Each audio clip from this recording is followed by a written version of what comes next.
The hidden lives of Roman soldiers. The daily grind of a Roman soldier. The Roman Empire, vast in territory and time, was built and maintained by soldiers. We often romanticize the grandeur of their triumphs and conquests, imagining them as fearless warriors, their armor gleaming and their swords raised high. But what about the moments that weren't spent marching to battle or defending the empire from invaders? What about the long hours of routine and the often mundane details that made up the daily life of a Roman soldier? To begin, it is essential to understand the context of being a soldier in the Roman Empire. Rome's legions were not just elite fighting forces, they were also an essential part of the empire's infrastructure.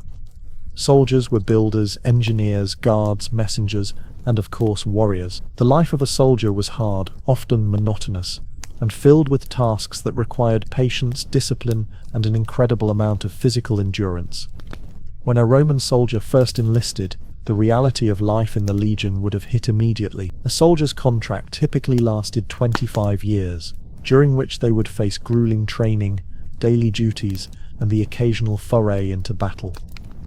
This was far from the glory of battlefield heroic. Most days a soldier would wake before dawn, not for a campaign but to begin work on the camp itself. The camps, or castra, were marvels of Roman military engineering, and each soldier, whether new or seasoned, contributed to the camp's upkeep. Their daily tasks included everything from digging ditches and constructing fortifications to laying out latrines and ensuring the supply lines were secure. Roman soldiers were often stationed in frontier areas, far from the comforts of Rome, and the work never ceased. The soldiers had to build roads, bridges, and even aqueducts. They were involved in constructing walls, forts, and watchtowers, as well as in ensuring the security of the empire's borders. Their work was vital to maintaining Roman dominance over such a vast area. Yet these tasks, while integral to the empire's survival, were hardly the sort of activities that would win a soldier fame and glory. There was no singing of songs in their honor, no tales told of their hard labor, just the steady, relentless routine. While the work was taxing, so too was the living condition. The soldiers slept in long rows in tents, often in close quarters with one another. Their food was simple and repetitive, usually consisting of porridge, bread, and the occasional piece of meat or fish. They would wash and eat with their comrades, forming bonds of friendship that sometimes lasted a lifetime. The soldier's existence was one of simplicity and consistency, dictated by the rhythms of military life. The life of a soldier in the Roman Empire was not marked by the high drama of battle, but rather the slow grind of preparation, routine, and discipline. Yet amidst this unremarkable day-to-day existence, there were certain elements of military life that set Roman soldiers apart. Their training was rigorous, their discipline unyielding. Every soldier learned to march with precision, to fight with their fellow soldiers as part of a greater whole.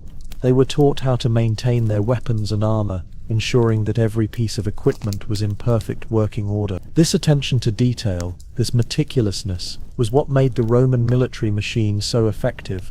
But despite this intense training and strict discipline, the soldiers' lives were not without moments of hardship. The empire's vast size meant that soldiers often found themselves stationed in harsh and unfamiliar territories. The heat of the deserts, the cold of northern Europe, the constant threat of disease, and the ever-present risk of attack were just some of the daily challenges soldiers faced. They were far from home, isolated from their families, and often surrounded by hostile or indifferent local populations. And though their pay was steady, it was not lavish, and the threat of injury or death was ever present. In the midst of all this, it's important to remember that Roman soldiers were not just mindless cogs in a war machine. They had hopes, fears, friendships, and relationships. The friendships forged in the trenches were strong, and the soldiers often formed tight-knit communities with one another. Many soldiers even married local women in the provinces where they were stationed, sometimes leaving behind families when they were reassigned to other areas of the empire. Yet, despite the bonds that soldiers formed, the life of a Roman legionary was ultimately one of sacrifice and service to the empire. The average soldier's life was defined not by personal glory, but by the need to serve a greater purpose, one that often went unnoticed by the empire they were fighting to preserve. As we examine the life of a Roman soldier, we may ask ourselves, would you have lasted a day in their sandals?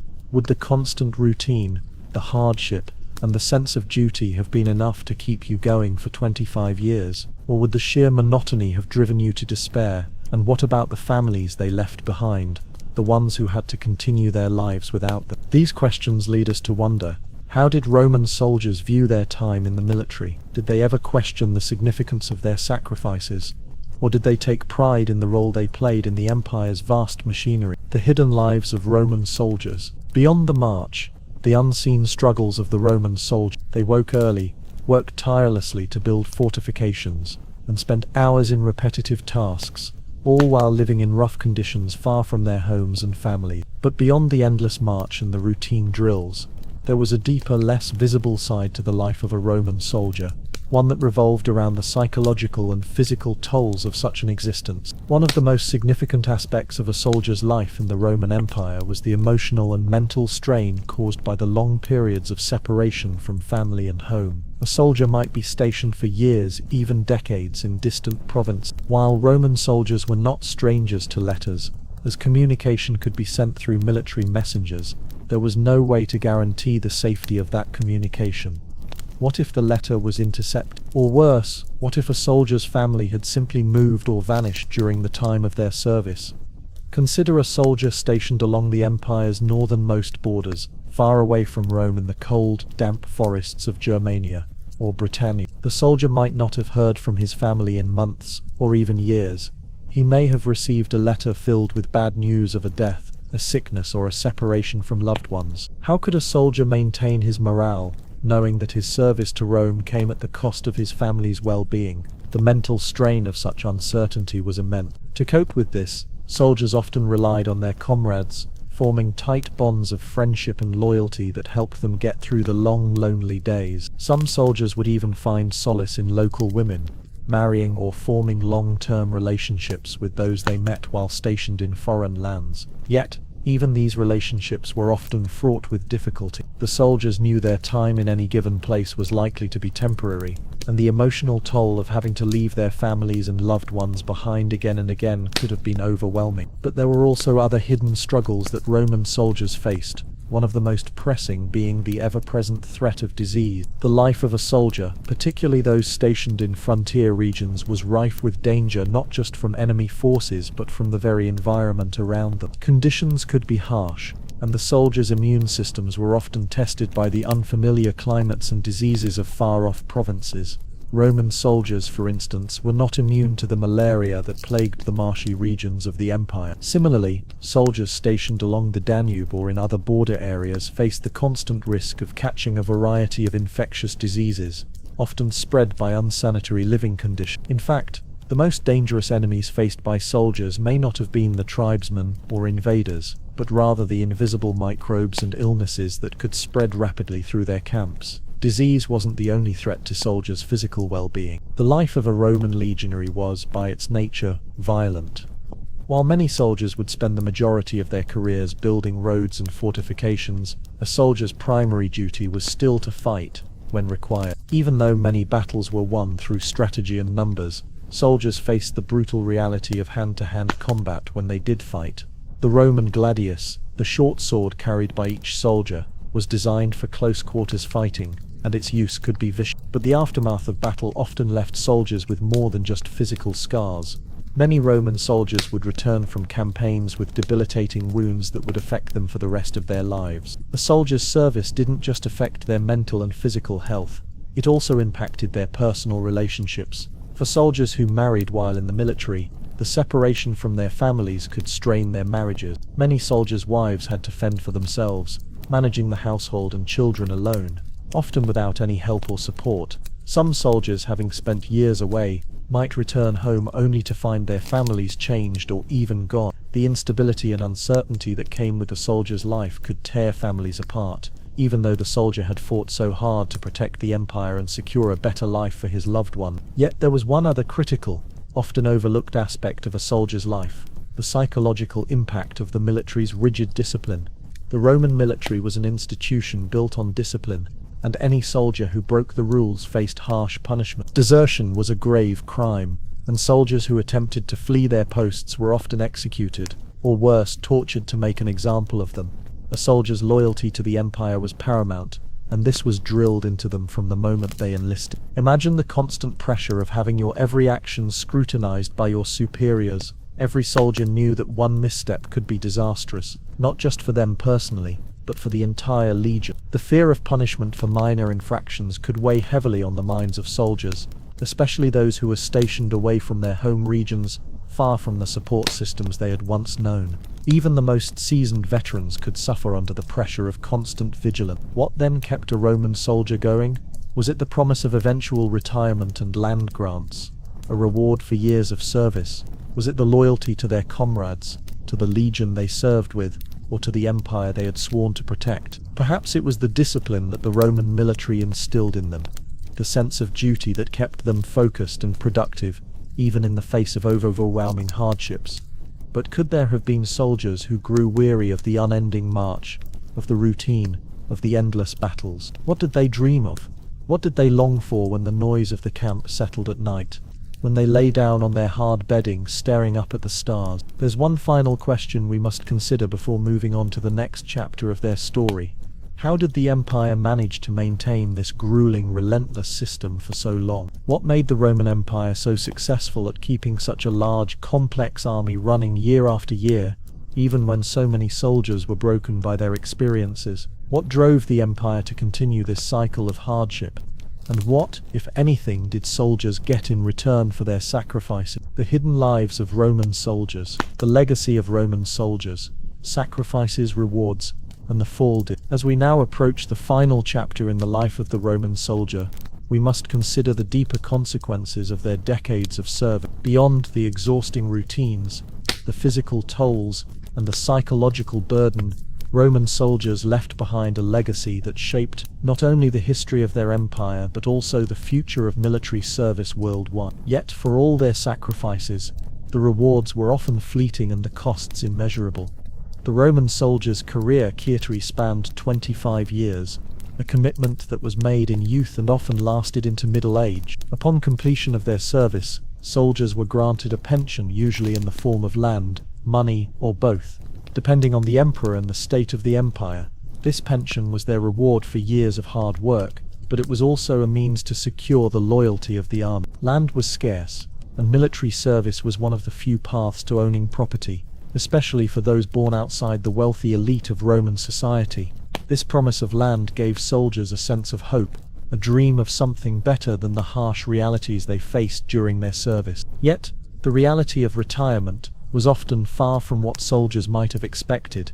Many veterans, having spent so much of their lives on the move and living in military camps, found the transition to civilian life difficult. They were not always welcomed back into society with open arms. Returning soldiers often found themselves in small, isolated communities, far from the bustling cities they had once protected. Many were poor, their land unproductive or difficult to work. The transition from soldier to farmer was not always smooth, and many veterans struggled to adapt to a life outside the military, especially after years of being molded into disciplined warriors. There were also the societal shifts that many veterans had to contend with. The Roman Empire, especially during its later years, was going through significant political and economic turmoil. The once cohesive structure of the Roman legions began to unravel as corruption took hold, and the rewards promised to veterans were no longer enough to maintain loyalty. The very system that had once made Roman soldiers so effective began to erode, and the soldiers themselves began to feel the brunt of these changes. One of the more significant shifts that soldiers faced during their later years was the growing influence of mercenaries in the Roman military. As the empire struggled financially, emperors increasingly relied on foreign mercenaries to fill the ranks of the legions. These soldiers, unlike the Roman veterans who had been raised in the empire's values, fought primarily for pay, not loyalty to the Roman cause. This shift had a profound effect on the Roman military, as mercenaries were often less disciplined and more prone to betrayal. By the 5th century, the Roman army had become a shadow of its former self. The legions, once filled with disciplined and dedicated soldiers, were now more concerned with personal gain than with the glory of Rome. This, combined with external pressures from invading barbarian tribes and internal strife, ultimately led to the decline of the Western Roman Empire. The once mighty legions were no longer the cohesive force they once were. Even the most seasoned veterans could no longer hold the empire together. The fall of Rome brought an end to the era of the Roman soldier as the world knew it. Yet, despite this collapse, the legacy of Roman soldiers endured. The discipline and structure of the Roman military would go on to influence armies for centuries to come. Many of the tactics and strategies used by Roman soldiers, such as their famous formations, their use of siege equipment, and their emphasis on training and discipline, became the foundation of modern military strategies. Even in the face of the empire's fall, the Roman soldiers' impact on warfare was far from over. Perhaps one of the most poignant reflections we can make on the life of the Roman soldier is the realization that for all their hardships, for all their sacrifices, they were largely forgotten by the very empire they helped build. The glories of Rome were celebrated in the grand structures and monumental triumphs, but the soldiers who ensured the empire's survival were often reduced to the backdrop of history. Their lives were defined by routines, struggles, and sacrifices that were rarely acknowledged by the public, and even less so by the emperors they served. Yet, we can still see traces of their impact today. Modern soldiers, though equipped with technology far beyond what Roman legions ever had, still follow many of the same principles that governed the Roman military: discipline, loyalty, teamwork, and the sacrifice of personal comforts for the greater good. The spirit of the Roman soldier, their resilience in the face of adversity, their ability to endure hardship, and their loyalty to one another, continues to echo in the ranks of armies around the world. As we look back at these soldiers, we must ask ourselves, what does their story teach us about the nature of service and sacrifice? What can we learn from their commitment? And how can we apply those lessons to our own lives today? In a world where we often seek immediate rewards and quick gratification, the long, hard years of the Roman soldier's service stand as a reminder of the value of dedication, resilience, and perseverance. Perhaps the most important question we can ask is this: what would it take, in today's world, for us to adopt the kind of long-term commitment and resilience that the Roman soldier had? And if we did, what would that mean for our own lives and for the societies we help build? With this, the story of the Roman soldier comes to a close, but their legacy continues to shape the way we think about service, sacrifice, and loyalty. Though their world has long since faded away, the lessons learned through their lives remain vital to understanding not just the past, but also how we move forward in the present and future. The everyday life of medieval peasants. From sunrise to sunset, the struggles of a medieval peasant. These were the peasants, the farmers, the laborers who formed the backbone of medieval society. Their daily lives were filled with hard work, struggle, and routine, yet they were essential to the functioning of the medieval world. The average medieval peasant had a life that was both simple and grueling. From sunrise to sunset, they worked the land, caring for crops and livestock, ensuring that there would be food for the coming months. The idea of a day off was nearly non-existent. Even on Sundays, when the church required its followers to rest, the demands of survival often dictated otherwise. The life of a peasant was dictated by the rhythm of the seasons, the rise and fall of the sun, and the whims of the weather. The day would typically begin early, often before the sun had fully risen. The first task of the morning was usually the care of animals. Livestock was a vital part of the peasant's existence, providing milk, eggs, and sometimes meat. A peasant's livelihood could depend entirely on the health and well-being of their animals. After tending to the animals, a peasant would head out to the fields, where hours of back-breaking work awaited. Farming was the main occupation of a medieval peasant. Fields were ploughed by oxen or horses, a task that was done by hand if the necessary animals were not available. The work was exhausting. To make things worse, the tools available to peasants were often basic and primitive by modern standards. Ploughs were made of wood with iron tips, and scythes, while effective, were difficult to wield for long periods. The labor was not just physically taxing, it was also mentally demanding. The peasant had to know how to work the land effectively, when to plant, how to care for crops, and when to harvest. But farming was only part of the story. The medieval peasant was also a vital part of the feudal system that governed society at the time. Most peasants were bound to the land they worked, tied to a lord who controlled the land and its resources. This system, known as serfdom, meant that a peasant was not free to leave the land and seek a different livelihood elsewhere. In exchange for working the land, the peasant was allowed to keep a portion of the crops for themselves, though much of what they grew had to be given to their lord as rent. This system was harsh, with little room for personal freedom. A peasant's life was controlled by the whims of the lord and the demands of the feudal system. The lord's demands could range from working in the fields to paying taxes or providing military service if called upon. Though the lord provided protection and land, peasants had little control over their own lives. They could not choose where they lived or what work they did. Their entire existence was dictated by the needs of the land and the expectations of their lord. In addition to the constant labor, peasants also had to deal with the risks of bad harvests and unpredictable weather. A single bad year could mean famine, while floods or droughts could devastate crops. In a time before refrigeration and global trade, the survival of entire communities depended on the success of the harvest. If the crops failed, it was not uncommon for entire villages to suffer. Disease, too, was a constant threat, with outbreaks of plague and other illnesses spreading rapidly through tight-knit communities. There were no antibiotics or modern medicine to combat these diseases, and a single outbreak could reduce a village's population significantly. The medieval peasant's life was also marked by a deep sense of religious devotion. The Catholic Church held immense power during this period, and the peasant's connection to the church was not just spiritual, but practical as well. Sundays were reserved for rest and worship, and the seasons of the year were marked by religious festivals. These festivals were some of the few times when peasants could experience something resembling leisure. The church also provided guidance on issues like morality, marriage, and the care of souls, giving peasants a framework through which they understood their place in the world. Despite the constant hardship, there were moments of joy in the lives of peasants, though these moments were fleeting. A wedding might be a cause for celebration, with music and food shared among the villagers. A good harvest, if it came, would bring relief, and a feast might be held to mark the occasion.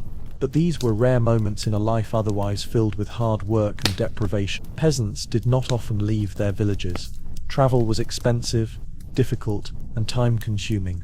The journey to a neighboring village might take a full day on foot, and peasants rarely had the resources or time to spare for such trips. Their world was small, contained within the borders of the land they worked and the village they called home. The idea of seeing the world beyond their local surroundings was a dream few could afford to entertain. What, then, would a peasant's thoughts be as they went about their labor? Did they ever dream of a better life, one where they could escape the endless toil of the fields? Were they aware of the grand events happening outside their small communities?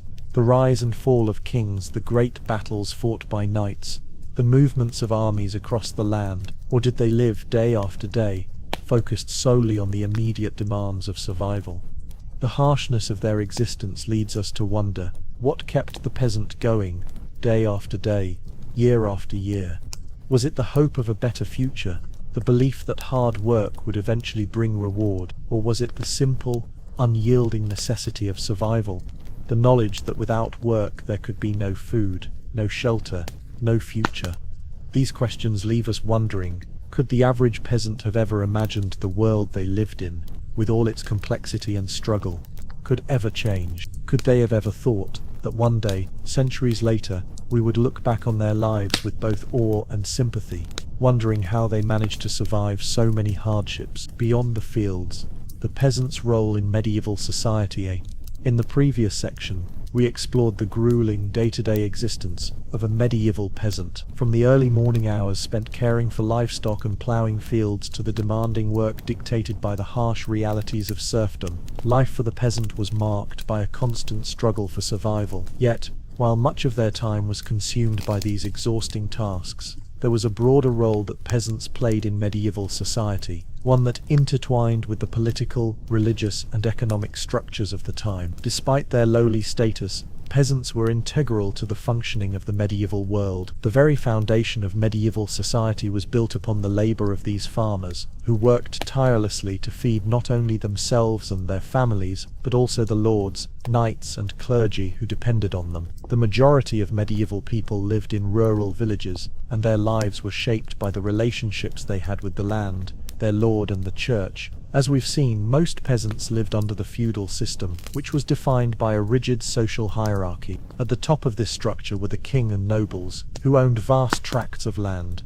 Below them were the knights, who served as the military backbone of the realm, and the clergy, who wielded immense spiritual power. At the very bottom of this pyramid were the peasants, who worked the land and provided the labor that made all of this possible. While peasants were considered to be at the bottom of the social ladder, they were not entirely powerless. Their role in the economy of the medieval world was critical, and their labor was highly valued, at least in the eyes of the lord who relied on it. It was the peasants who produced the food that sustained the entire society. Without their toil, the upper classes would have had no crops to harvest, no livestock to butcher, and no grain to grind into flour. The peasants were the economic engine that kept the medieval world running. This dependence on peasant labor was especially evident in the agricultural system of the time.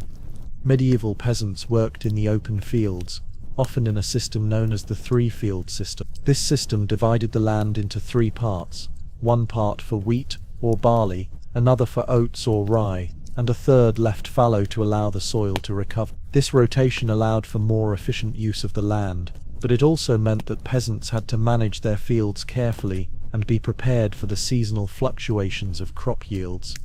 But beyond the fields, peasants also contributed to the larger community. In most villages, peasants were not isolated from one another. They lived in close-knit communities where cooperation was essential for survival.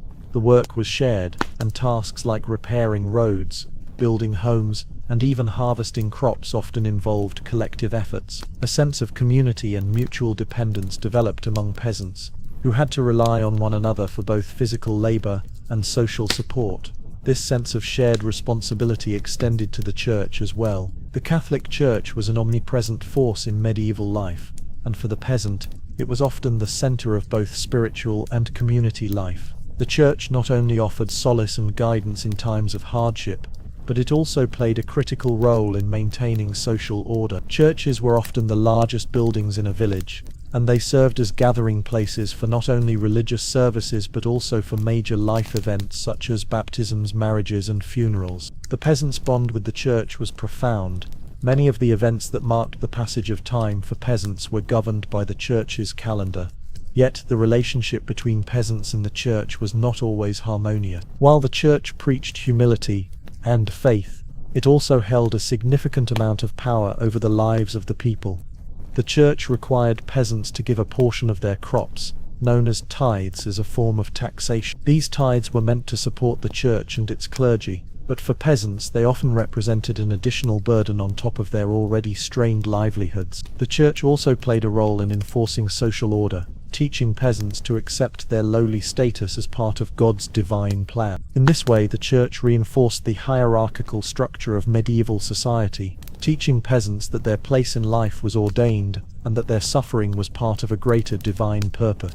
But there was also a darker side to the peasants' connection with the church. The church had a monopoly on education, and literacy rates among peasants were very low.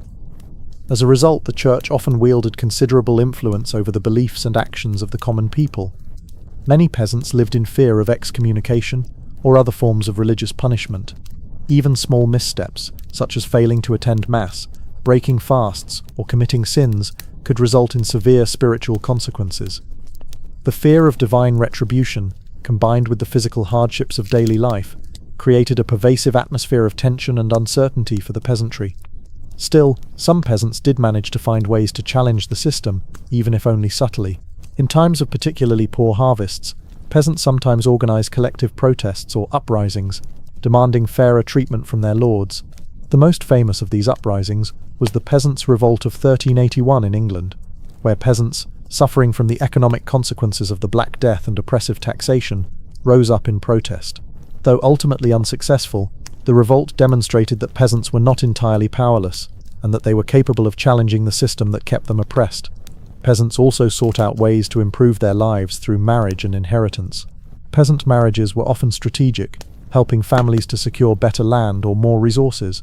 Inheritance laws varied by region, but many peasants sought to pass on their land and wealth to their children, hoping that the next generation would live a better life than they had.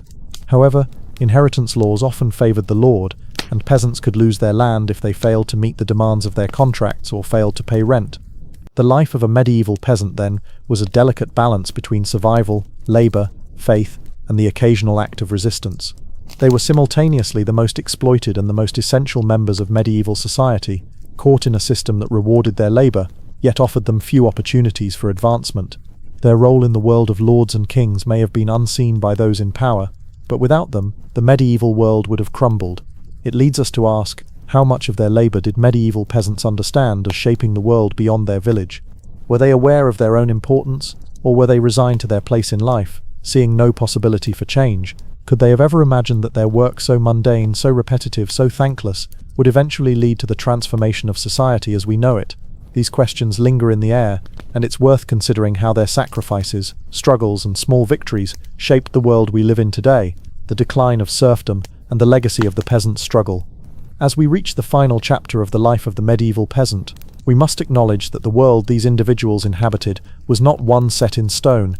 The feudal system, which had bound peasants to the land for centuries, was not eternal. Over time, social, political, and economic changes would transform the medieval world, and with it, the role of the peasant would shift. However, the transition from the old system to a new world would not be an easy one for peasants. It would involve struggle, rebellion, and transformation. At the height of the medieval period, peasants were firmly entrenched in the feudal system, where they were tied to the land and often subjected to the whims of their lords. But by the end of the Middle Ages, the old order began to unravel. This transformation was driven by several key factors: changing economic conditions, the impact of the Black Death, the rise of towns and cities, and the growing influence of the merchant class. One of the most significant events to shake the medieval system was the Black Death, which struck Europe in the mid-14th century.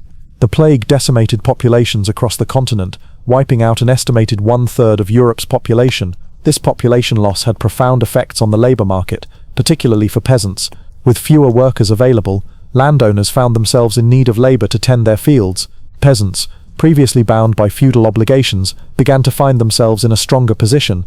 They could demand higher wages or better working conditions, as their labor became more valuable in the aftermath of the plague. This shift in power would lead to greater mobility for peasants, as many began to leave the rural countryside in search of work in growing towns and cities. The development of trade and the rise of the merchant class also played a role in this shift. The medieval economy, which had been largely agrarian, began to evolve into a more market-based system, with greater emphasis on commerce and industry. This, in turn, allowed peasants to break free from the rigid confines of the feudal system, as many sought opportunities in urban areas, where they could earn wages and enjoy more freedoms. However, these changes were not welcomed by the nobility. The lords, who had long relied on the labor of peasants, fought to maintain the old order. But the peasants, emboldened by the changes they had experienced, resisted. The Peasants' Revolt of 1381 in England, a direct result of economic hardship, oppressive taxation, and the growing frustration of peasants, was one of the most significant uprisings of the era. Though it was eventually quelled, the revolt marked the beginning of a slow but steady decline in the power of the feudal system. Over the next few centuries, the ties that bound peasants to the land would weaken further, and serfdom would gradually disappear in many parts of Europe. The gradual decline of serfdom in Western Europe marked a major turning point in the lives of peasants. As the feudal system unraveled, peasants began to gain more autonomy.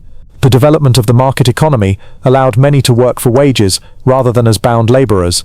In many parts of Europe, peasants were able to buy their freedom, negotiate rents, and acquire land. The shift from an agricultural economy to one that valued trade and commerce opened up new opportunities for peasants to move beyond the hard labor of the fields. However, the decline of the feudal system did not mean an immediate improvement in the lives of peasants. Even as serfdom ended, the transition to a capitalist economy created new forms of inequality. While some peasants were able to benefit from the changing economic landscape, many found themselves working for wealthy landowners or merchants in urban areas, living in difficult conditions.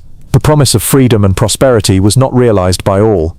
Still, the decline of serfdom represented a profound transformation in the social structure of medieval Europe. For the first time in centuries, peasants had a sense of possibility beyond the field. They could envision a life that was not solely defined by their labor for others. This shift would lay the groundwork for future social changes, including the rise of the middle class and the development of modern democratic institutions. What of the peasants themselves, though? What happened to the individuals who had spent their lives toiling in the fields, struggling for survival, and living under the harsh rule of the feudal system? Did they find satisfaction in the new world that was emerging around them? Were they able to capitalize on the opportunities brought about by economic change, or were they left behind as the social order continued to shift? The end of serfdom did not erase the memory of a peasant's hardship. The labor and sacrifices of those who had lived under the feudal system did not go unnoticed in the pages of history, even if their voices were often silent in the records of the time. Their stories are buried in the furrows of the land they worked, in the fields where they toiled without rest, and in the small rebellions they staged to carve out a better life for themselves. But the legacy of these peasants is one that persists. It is a legacy of resilience, of survival, and of gradual change. Perhaps the most profound lesson we can take from the lives of medieval peasants is the recognition of their immense contribution to the development of society. Their labor, often unacknowledged and unseen, built the foundation upon which Europe would eventually rise to the height of the Renaissance, the Enlightenment, and beyond. The struggles they faced, struggles against oppression, against harsh conditions, against an unfair system, were not without their victories, even if those victories came slowly and often in small, seemingly insignificant ways. The medieval peasant's life, though filled with hardship and toil, tells us a great deal about human resilience. These were people who endured seemingly insurmountable challenges and yet helped shape the world we live in today. Through their struggles, we can see the development of systems that would eventually allow for greater mobility, more personal freedom, and the flourishing of economic and social structures that benefit us all. So, as we look back on the medieval peasant's life, it leads us to consider what other groups in history have shaped society through their unseen labor.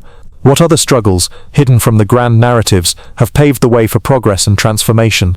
And in our own lives, how much of the work that goes unnoticed, whether in the home, in the fields, or in the factories, contributes to the world we live in today? The story of the medieval peasant is not just a tale of suffering, it is also a testament to the enduring spirit of those who, through their labor and resilience, changed the course of history. With that, the story of the medieval peasant comes to a close, but their legacy lives on in the very structures of modern society. The builders of the pyramids. Life behind the stones. Who built the Great Pyramids of Giza? When we think of the ancient pyramids of Egypt, we often imagine them as monuments to the gods or the pharaohs who ruled over Egypt's vast and powerful civilization. These towering structures, especially the Great Pyramid of Giza, are often regarded as symbols of ancient grandeur, celestial alignment, and human achievement. Yet when we pause to consider the monumental task of building these wonders, we must ask, who were the people who built the pyramids, and what was their daily life like? The construction of the pyramids is shrouded in mystery. For centuries, historians and archaeologists believed that slaves, often depicted as beaten, overworked laborers, were forced to build these colossal tombs.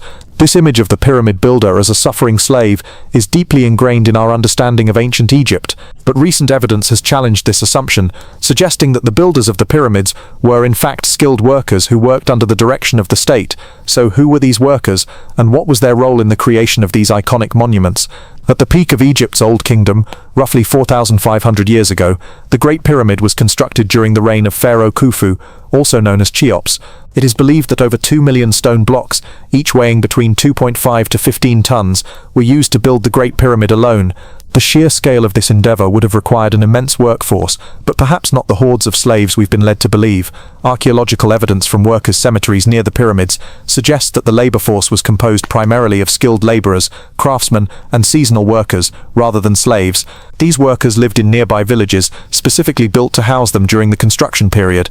The discovery of these workers' tombs and remains provides a glimpse into their lives, evidence that they were not the suffering slaves of ancient Egypt's popular narrative, but rather a group of skilled workers who were well-fed, housed, and even honored by the state for their contribution to the pharaoh's monumental projects. The workers' villages, uncovered by archaeologists, were organized and well-planned. These were not squalid, oppressive camps where slaves toiled under harsh conditions. Instead, they were relatively sophisticated settlements, with homes built from mud brick and organized into streets, complete with work areas, storage facilities, and workshops. The workers lived in close quarters, but these workers' communities provided a sense of organization and purpose, reflecting a far more cooperative effort than the image of slaves enduring endless, brutal labor. Each worker's role in the construction of the pyramid was specialized. Some were responsible for quarrying the massive stones from nearby limestone quarries, while others shaped, smoothed, and polished them. There were also those who constructed ramps to transport the blocks, laborers who carried materials to the worksite, and engineers who oversaw the project's design and construction. The sheer scale of the endeavor required a highly organized labor force, with workers skilled in a variety of trades. These workers were given food, medical care, and pay for their labor. While most of these workers likely labored in rotating shifts, with some working seasonally during the annual flooding of the Nile, they were not unskilled laborers or slaves. The evidence suggests that many of the pyramid builders were experienced craftsmen and laborers who took pride in their work. Their contributions were essential to the creation of one of the seven wonders of the ancient world, and they understood that they were helping to shape a monument that would last for millennia. But who were these workers, and how did they view the task before them? Did they understand the full significance of what they were building? Were they aware that their work would transcend time, becoming a symbol of Egypt's power and influence for generations to come? At the heart of the pyramid builders' story is the question of their identity. Were they merely tools of the state, working for a pharaoh who saw them as little more than disposable labor, or did they understand themselves as part of something much larger, a divine eternal effort that connected them to the gods themselves? The ancient Egyptians were deeply religious people, and the construction of the pyramids was seen not just as a political or architectural project, but as an act of religious devotion. The pharaoh, considered a living god, was believed to be ensuring his immortality through these monumental tombs. The workers who built these pyramids were likely aware of the pharaoh's divine role and understood that their labor contributed to the god's journey into the afterlife. Did this belief give them a sense of purpose? Did it make the labor more bearable, knowing they were serving not just a human ruler but a god? Furthermore, what happened to these workers once their task was completed? How were they compensated for their hard labor, and what did they receive in return for their efforts? Were they given land, wealth, or a place in the afterlife for their service to the pharaoh?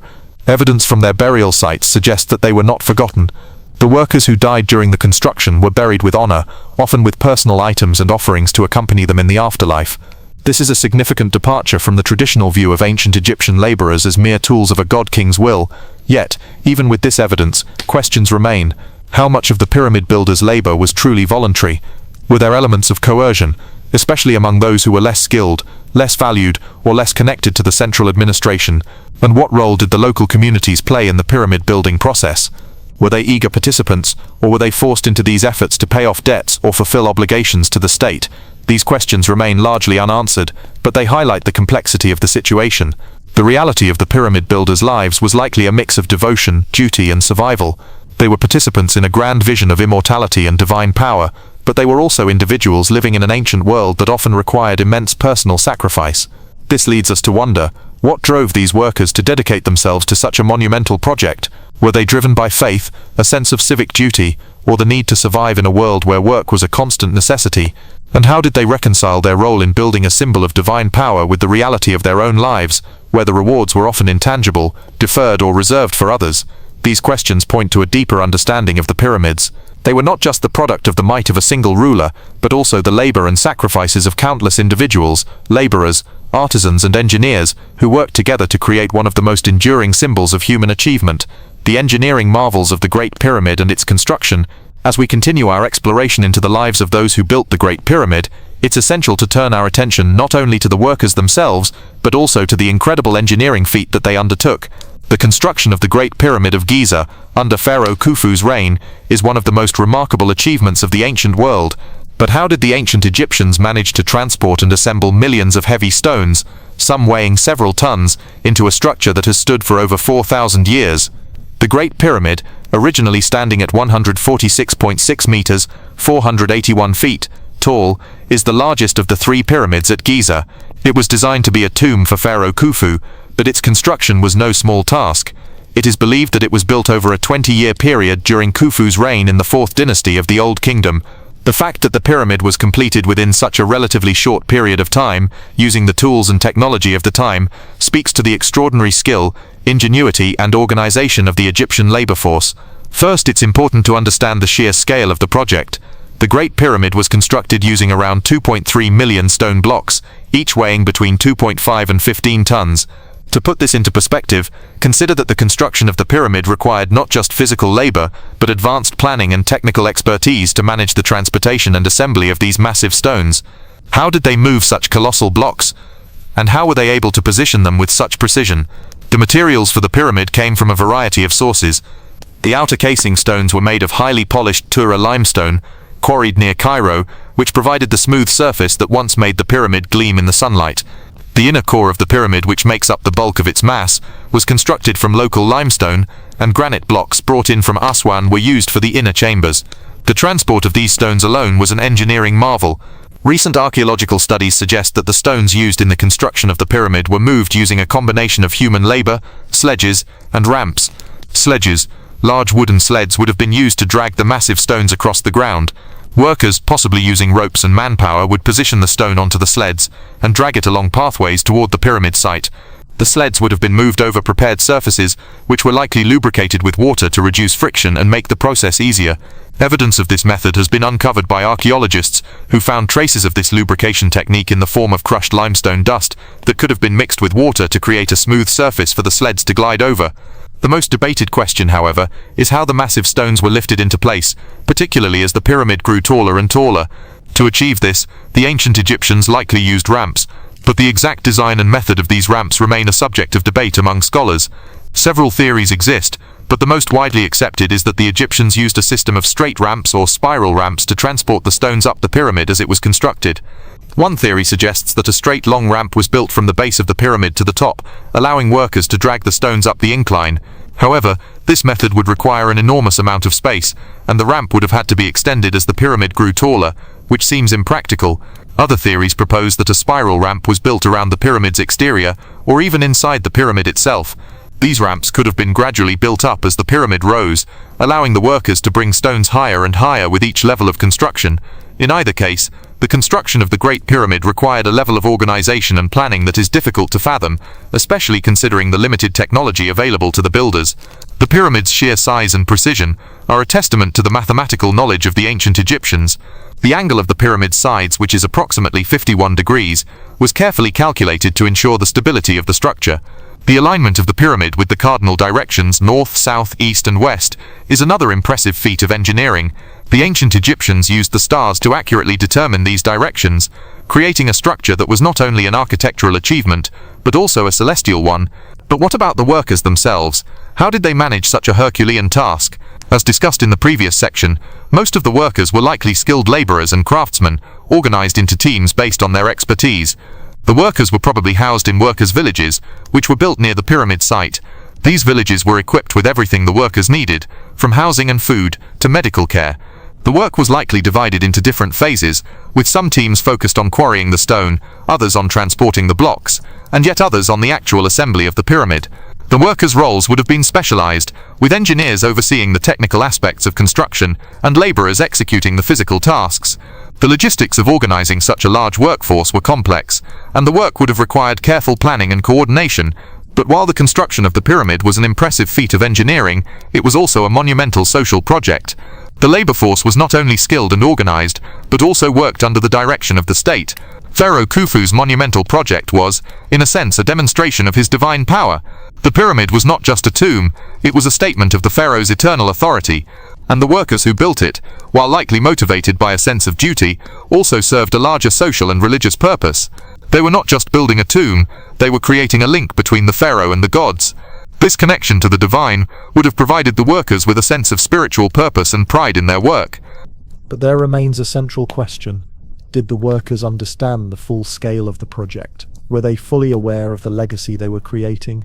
Or was their role merely one of duty, with little thought given to the later impact of their efforts? How did they reconcile the monumental nature of the project with the often mundane and grueling tasks they performed day after day? Did they see themselves as participating in something eternal, or were they simply fulfilling their role within the complex and hierarchical society they lived in? And beyond the physical act of building the pyramid, what did it mean to these workers to serve a king who was considered a god on earth? How did they perceive their connection to this divine authority? Did they view their labor as part of a greater cosmic purpose, or was it simply another day of work, necessary for survival? These questions leave us pondering the lives of the pyramid builders. They were not just workers, they were participants in a grand religious and social endeavor, contributing to one of the most enduring symbols of human history. The legacy of the pyramid builders, beyond the stones. As we come to the final section of our exploration into the lives of the builders of the Great Pyramid of Giza, we must consider not just the physical labor, the ingenious engineering, and the social forces that drove these workers, but also the legacy of their efforts. These men and women, whose names have largely been forgotten by history, helped create a structure that has stood the test of time, an enduring symbol of ancient Egypt's power, mystery, and knowledge. But what did their labor truly leave behind? And how did their work change the course of history? The Great Pyramid, completed around 250–60 BCE, is the oldest and largest of the three pyramids at Giza. It stood as the tallest man-made structure on Earth for over 3,800 years, and even today, it remains a remarkable achievement. The pyramid was originally covered in smooth white limestone, making it gleam in the sun, and its interior chambers were designed with incredible precision to house the body of Pharaoh Khufu and the treasures he would need in the afterlife. Today, the Great Pyramid still stands as a testament to the skill, ingenuity and determination of those who built it. But while the pyramid itself is a lasting monument, the story of its builders, those who shaped, carved, transported and assembled its stones, often gets lost in the shadow of its grandeur. The workers who labored on the pyramid did not leave behind written records of their lives, and their names were rarely inscribed alongside the names of the kings and pharaohs they served. Yet their contributions were no less significant. Without their labor, the Great Pyramid would not exist. The workers, as we've discussed, were skilled laborers, not slaves, and they were likely motivated by a sense of duty, loyalty, and faith in the divine purpose of their work. They lived and worked in communities near the pyramid, and their tombs, uncovered by archaeologists, reveal that they were treated with respect. These tombs were adorned with offerings, and the workers were buried with care, something that sets them apart from the often ignored laborers of other ancient cultures. Their graves suggest that the ancient Egyptians understood the importance of the workers' contributions and that their labor was seen as sacred. The workers who built the pyramids were also part of a broader social and religious system that saw the pharaoh as a god-king, whose role was to ensure the prosperity and immortality of Egypt. The act of constructing the pyramid was not just a civic duty, it was seen as a religious act. The pyramid itself was a gateway between the earthly realm and the divine, and the workers who built it were considered participants in a grand cosmic scheme. Their work was an offering to the gods, a service to the eternal soul of the pharaoh, and a way to guarantee Egypt's continued stability and divine favor. In many ways, the builders of the Great Pyramid were not just laborers, they were creators of the very fabric of Egypt's power. The pyramid was more than a tomb. It was a symbol of the unity and strength of Egypt, a reminder that the king was not just a ruler of men, but a representative of the gods themselves. The workers, by contributing to this divine project, were helping to solidify the eternal bond between the earthly realm and the heavens. As we consider the lasting legacy of the pyramid builders, we must also reflect on the impact their work had on future generations. The construction of the Great Pyramid set a precedent for subsequent pyramid construction, which became a central aspect of Egyptian religious and cultural life. The techniques and knowledge gained from building the Great Pyramid were passed down through the generations, and later pyramids, though smaller and less grand, were built using similar methods. The pyramid builders' work also contributed to the development of architectural and engineering techniques that would influence not just Egypt, but the entire ancient world. The sheer scale of the Great Pyramid, along with its precision and alignment with the stars, was an expression of Egypt's advanced understanding of geometry, astronomy, and engineering. It is said that the Egyptians were able to achieve such accuracy, in part because they had a sophisticated knowledge of mathematics. The pyramid's design, for example, is based on the principles of the golden ratio, a mathematical concept that has fascinated scholars for centuries. This knowledge was passed on through generations of builders and architects, influencing not just Egyptian construction but the development of architectural techniques in other cultures as well. The pyramid also served as a model for the pharaohs who followed Khufu, and the grandeur of the Great Pyramid influenced the design of future tombs. The pyramids of Egypt became symbols of the pharaoh's divine power, and they were built not only as tombs but as representations of the king's eternal reign. Each subsequent pyramid was an attempt to replicate the grandeur of the Great Pyramid, although none would ever reach the same height or scale. But beyond its architectural and religious significance, the Great Pyramid also became a symbol of human resilience. The workers who built it, though largely forgotten by history, contributed to an achievement that would outlast their lives and their era. The Great Pyramid, in its enduring silence, stands as a testament to their hard work, skill, and dedication. They were part of something much larger than themselves, and their labor was an integral part of Egypt's legacy. As we reflect on the pyramid builders' legacy, we are reminded of the importance of unseen labor. Their work was essential to the creation of one of the most iconic structures in history, and yet, their lives and identities have been largely erased from the record. In many ways, their story mirrors the stories of countless other laborers throughout history. people whose contributions have been overshadowed by the grandeur of the monuments and civilizations they helped build. The legacy of the pyramid builders prompts us to ask, how many other monumental achievements in history have been made possible by the often unseen work of ordinary people? How often do we overlook the labor that goes into creating the things we admire most, whether in the past or the present? The pyramid builders remind us that every great achievement is the result of the collective efforts of many, and that even the most monumental projects are built on the foundation of hard work and sacrifice. So as we stand before the Great Pyramid, looking up at its majestic form, we must remember those whose labor made it possible.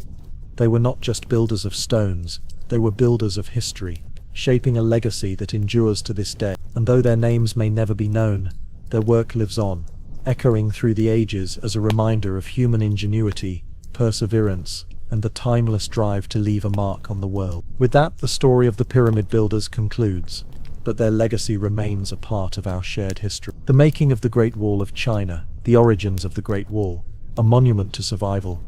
The Great Wall of China is one of the most recognizable structures in the world, stretching across the northern landscape of China for over 13,000 miles. It is often viewed as a symbol of China's enduring strength, an imposing barrier that was built to protect the empire from invasions by nomadic tribes from the north. But the story of the Great Wall is not just one of military defense, it is also a story of survival, endurance, and the sacrifices made by countless individuals over many centuries. The origins of the Great Wall date back more than 2 millennia, to the Warring States period, 4075 to 21 BCE, when various Chinese states or kingdoms were embroiled in constant conflict. During this time, the northern frontier was a dangerous and volatile region, regularly raided by nomadic tribes such as the Xiongnu, who were skilled horsemen and formidable fighters.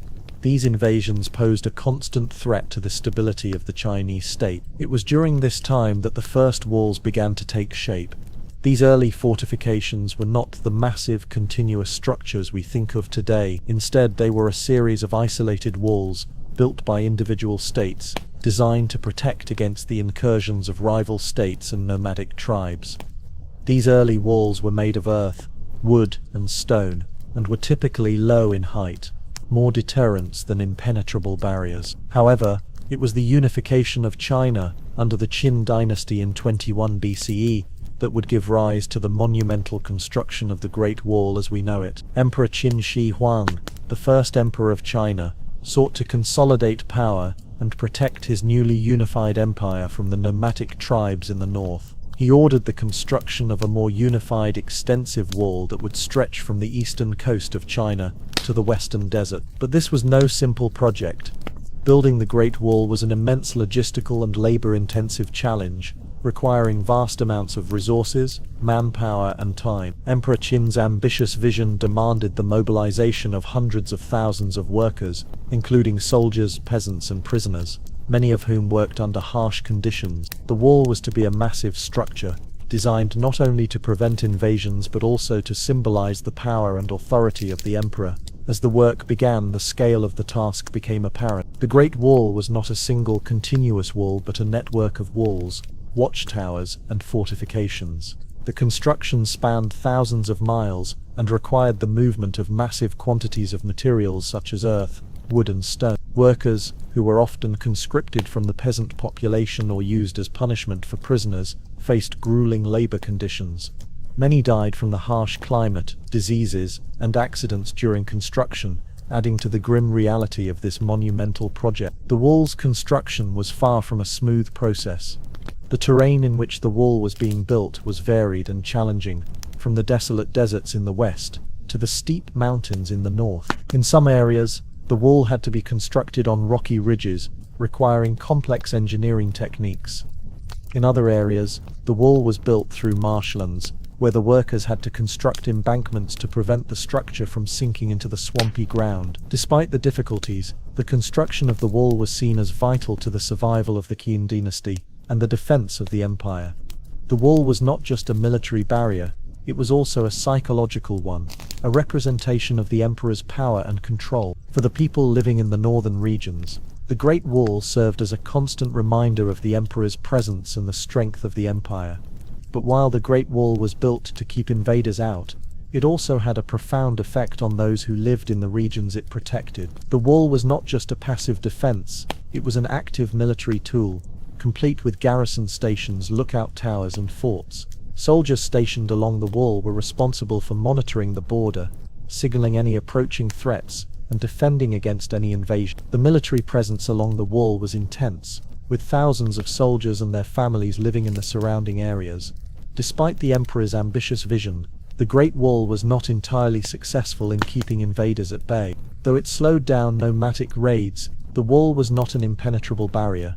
Over the centuries, the wall's effectiveness would vary depending on the strength and tactics of the invaders. In some instances, the nomadic tribes were able to bypass or even breach the wall, rendering it less of a defense and more of a symbol of China's military might.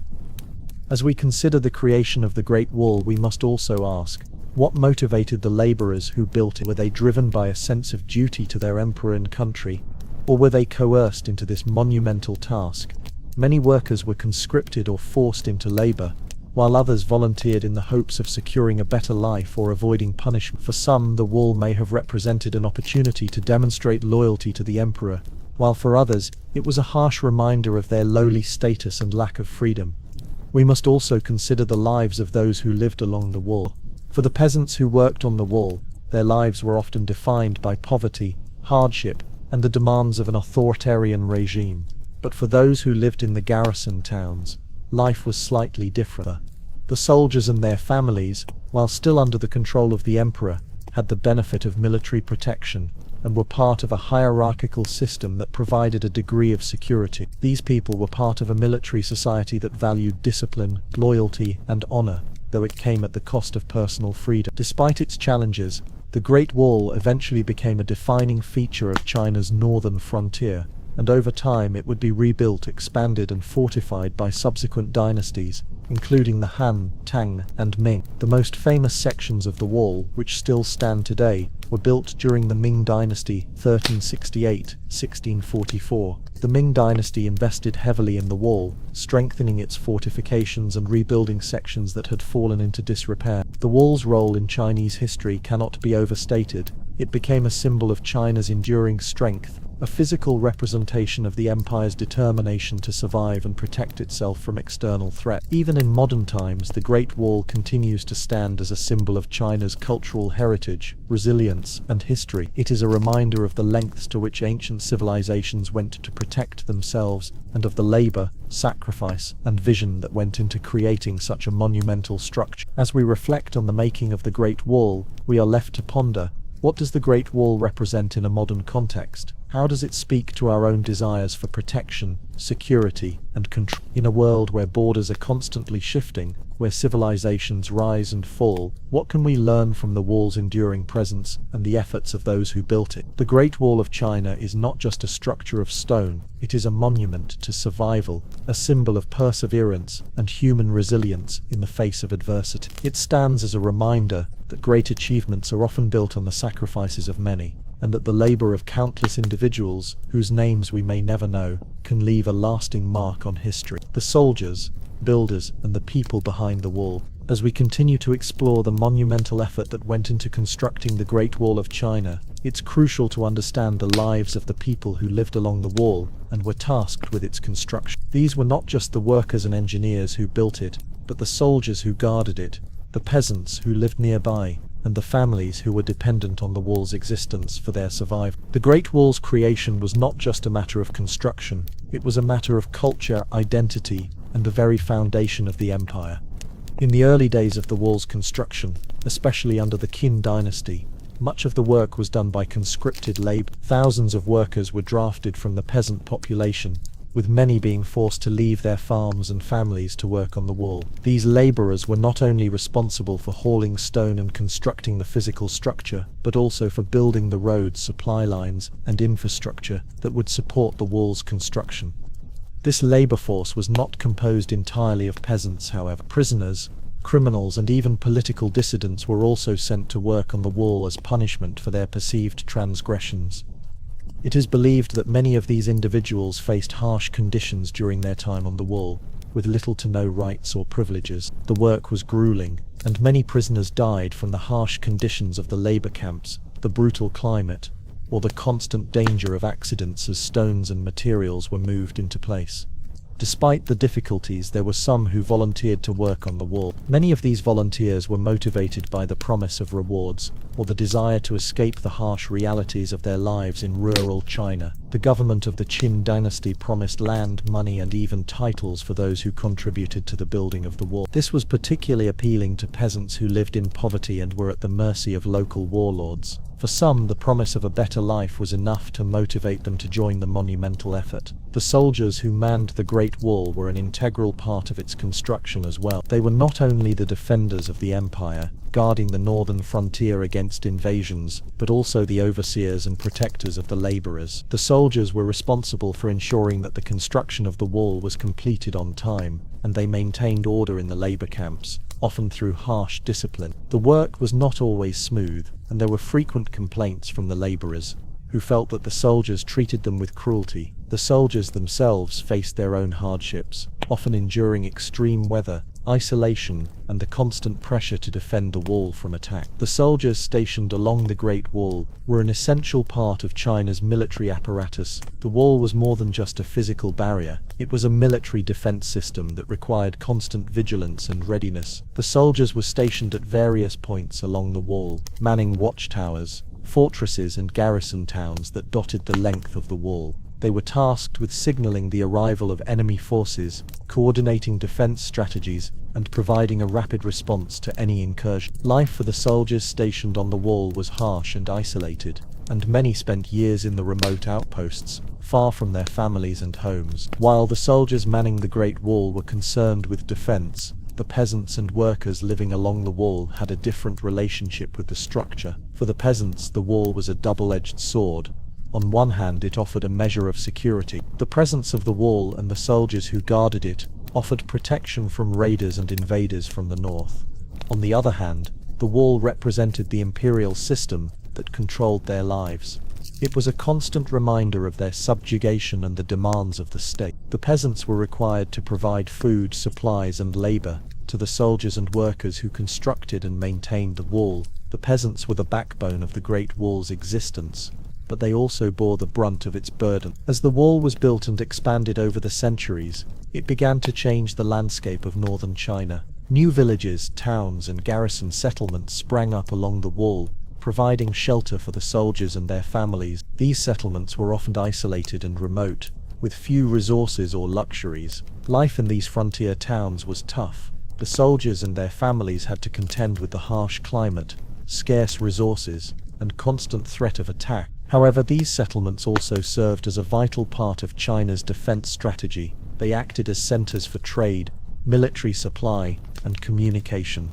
The wall, in essence, became a living entity, inhabited by workers, soldiers, peasants, and their families. The people who lived and worked along the Great Wall forged their own identities within the framework of this massive construction project.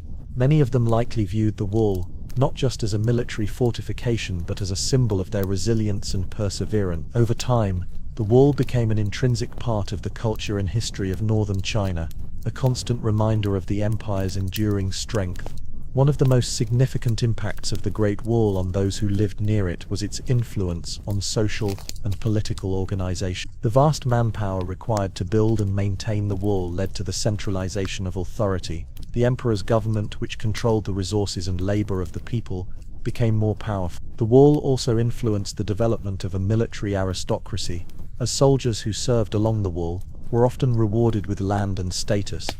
This hierarchical structure, with soldiers at the top and peasants at the bottom, would continue to shape Chinese society for centuries to come. But life along the Great Wall was not solely defined by defense and construction. Over time, the wall became an important symbol in the cultural and psychological landscape of the Chinese people. The wall was not just a barrier to invaders, it was a symbol of China's strength, unity, and resistance. It represented the collective will of the people to protect their homeland from foreign threats. The Great Wall also became a symbol of the emperor's authority, a manifestation of the emperor's divine right to rule and protect his people. Despite its imposing physical presence, the Great Wall also had a psychological impact on those who lived and worked near it. It served as both a shield and a prison, For those who lived within the security of its walls, it offered protection from external dangers. For those who labored in its construction, it represented the demands of an unyielding imperial system. The Great Wall stood as a monument to both the strength and the limitations of the empire, a structure that protected and divided in equal measure. As we consider the lives of those who built, manned, and lived along the Great Wall, we are left to ask, how did these individuals perceive their role in the creation of such a monumental structure? Were they motivated by a sense of duty to their emperor and country, or were they driven by personal ambition and survival? How did they view their place in the grand scheme of history, knowing that the wall they helped create would stand for centuries to come, a symbol of human perseverance and the enduring power of empire? The Great Wall's creation was not only a matter of stone and mortar, it was a deeply human endeavor, shaped by the lives, struggles, and hopes of countless individuals. Their story is woven into the very fabric of the wall itself, and it is a story that has shaped the identity of China for millennia. The fall and legacy of the Great Wall.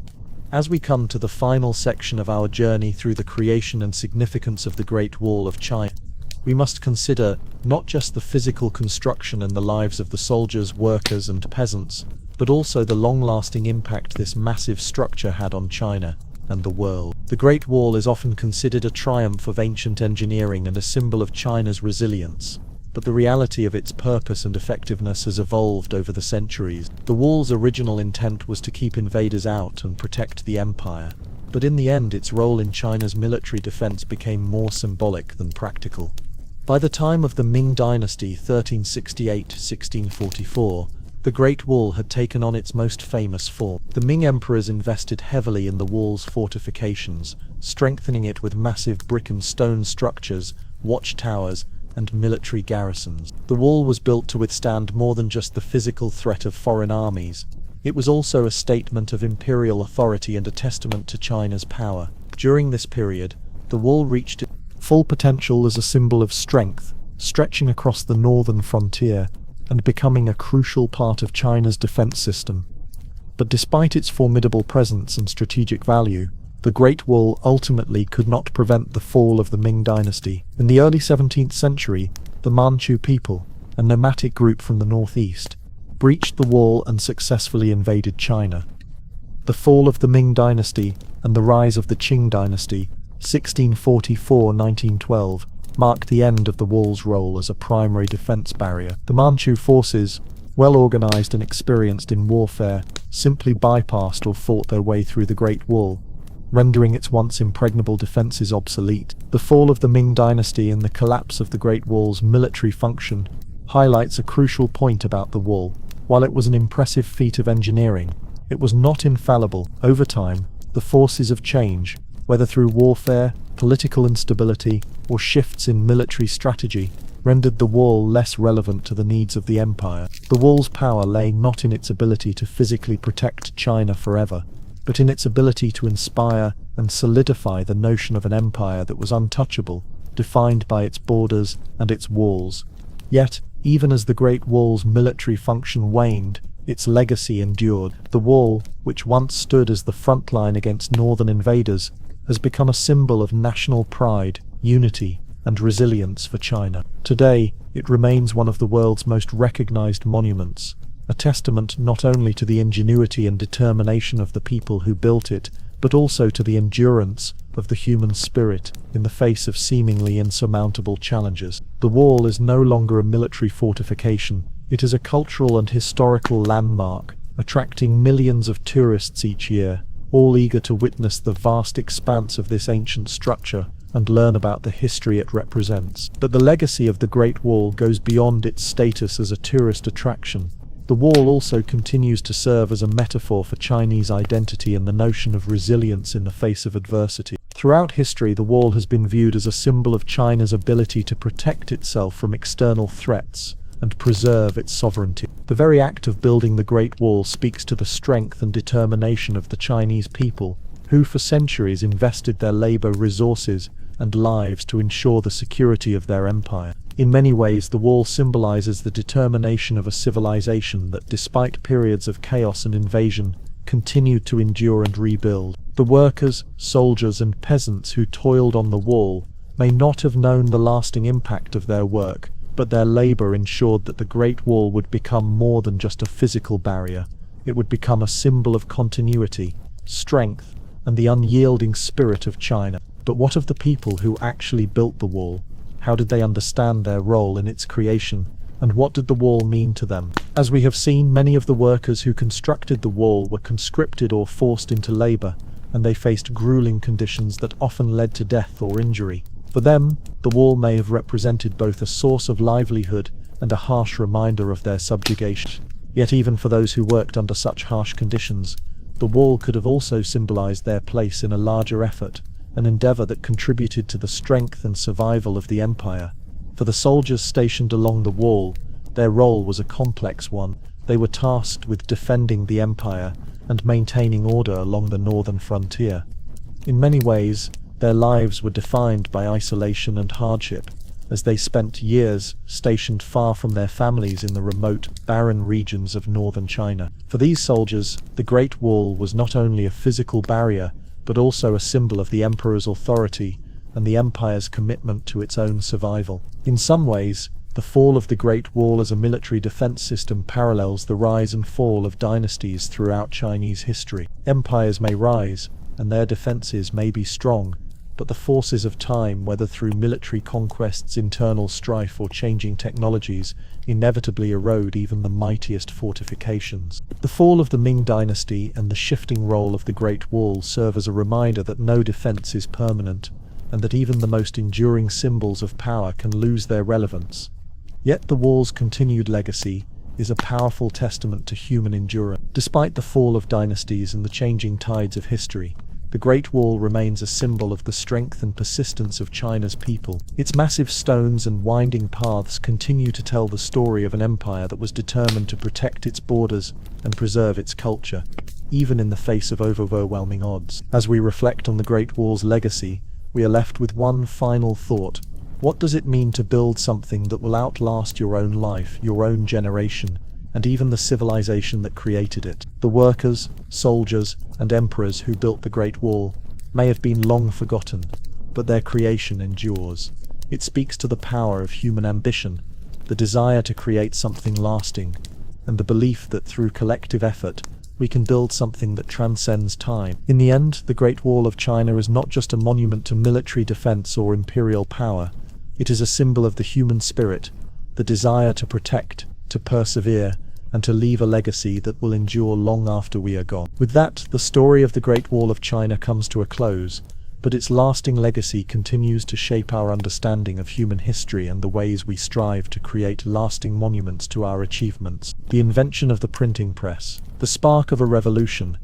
Gutenberg and the printing press. The invention of the printing press in the 15th century is one of the most transformative events in human history, often regarded as the catalyst for the Renaissance, the Reformation, and the Age of Enlightenment. It revolutionized the way information was spread and radically changed the way people interacted with knowledge. Yet, the story of the printing press begins with a relatively quiet, unassuming figure, Johannes Gutenberg, a German blacksmith and printer whose invention would have far-reaching consequences for humanity. Before Gutenberg's press, the process of creating books was a labor-intensive, costly, and time-consuming endeavor. Manuscripts had to be copied by hand, usually by monks or scribes, a process that could take months or even years to complete. Books were rare and expensive, reserved for the wealthy elite and religious institutions. The written word was, in a sense, a commodity controlled by the powerful few. The spread of knowledge was slow, and much of the information that existed was locked behind a veil of literacy, which was limited to a small segment of the population. Johannes Gutenberg's most significant achievement was the development of movable type printing, a system in which individual letters or characters could be arranged and rearranged to form words, sentences, and paragraphs. This concept of movable type had been experimented with in Asia for centuries, but it was Gutenberg who perfected the technology and brought it to Europe. His press, which began operating around 1440 in Mainz, Germany, enabled books and written materials to be produced much more quickly and at a fraction of the cost of hand copying. But how did Gutenberg arrive at this groundbreaking invention? While the details of his life before the printing press are somewhat vague, It is clear that Gutenberg had a solid background in craftsmanship. His father was a successful goldsmith, and Gutenberg himself was trained in metalworking. This skill with metal would later prove crucial to his development of movable type. Gutenberg's vision was not just to produce books, but to create a system that could be used repeatedly to print large quantities of text, which would allow ideas and information to be distributed widely and efficiently. The first major work Gutenberg printed using movable type was the Gutenberg Bible, also known as the 42-line Bible, completed around 45. This book, a Latin translation of the Bible, was a monumental achievement, was the first major book printed with movable type in the West, and it marked the beginning of the mass production of books. The Gutenberg Bible was stunning in its beauty and precision. Each page was carefully crafted, with intricate details and elegant typography that mimicked the hand-copied manuscripts of the time. But what truly set it apart was its speed of production. Whereas a hand-copied Bible might have taken years to complete, Gutenberg's printing press allowed him to produce multiple copies in a matter of months. The significance of Gutenberg's invention cannot be overstated. For the first time in history, books were no longer rare and precious artifacts, they were now affordable and accessible. With the ability to mass-produce text, knowledge could be disseminated rapidly, and the barriers to learning began to break down. The printed word could now reach a much wider audience, from scholars to merchants to everyday people. But Gutenberg's achievement was not just technical, it was cultural. The ability to print books and documents on a mass scale had profound implications for education, religion, and society at large. Before the printing press, much of the knowledge in Europe was controlled by the Church. The Catholic Church held a monopoly on religious texts, including the Bible, which was only available in Latin. The average person could not read the Bible, and the Church's interpretation of Scripture was the only one that mattered. With the advent of the printing press, this monopoly on knowledge began to unravel. As books became more widely available, ideas could spread more freely. This led to an explosion of intellectual activity and a flourishing of ideas that would become the hallmark of the Renaissance. Scholars and thinkers could now share their discoveries and debates with a wider audience. New ideas were no longer confined to the elite circles of universities and monasteries. They could reach anyone who could read. One of the most profound impacts of Gutenberg's press was on the Protestant Reformation, which began in the early 16th century. The Reformation was a religious movement led by figures like Martin Luther, who sought to reform the Catholic Church. Luther's 95 Theses, which criticized the Church's sale of indulgences, were printed and distributed widely, sparking a movement that would challenge the authority of the Pope and transform Christianity in Europe. The printing press played a crucial role in spreading Luther's ideas, allowing them to reach far beyond Germany and resonate across Europe. In addition to its role in religious reform, the printing press also had a profound effect on scientific progress. Before the printing press, scientific discoveries were often shared only among a small group of scholars. The lack of widespread access to scientific texts slowed the spread of new ideas. With the advent of printing, however, works by scientists like Copernicus, Galileo, and Newton could be published and distributed to a much wider audience. The scientific revolution was no longer confined to a handful of intellectuals. It was now part of a larger cultural movement that was reshaping the way people understood the world. But Gutenberg's press also had more immediate effects on everyday life. The production of printed material wasn't limited to religious or intellectual works. Pamphlets, advertisements, newspapers, and other forms of printed media began to proliferate. The printed word became a tool for communication and commerce. It is no exaggeration to say that Gutenberg's invention revolutionized not only the spread of knowledge, but also the very fabric of society. Yet, as with many innovations, Gutenberg's invention was not without its challenges. Though the printing press had immense potential, it was not universally embraced at first. Some of the early works printed using movable type were met with skepticism.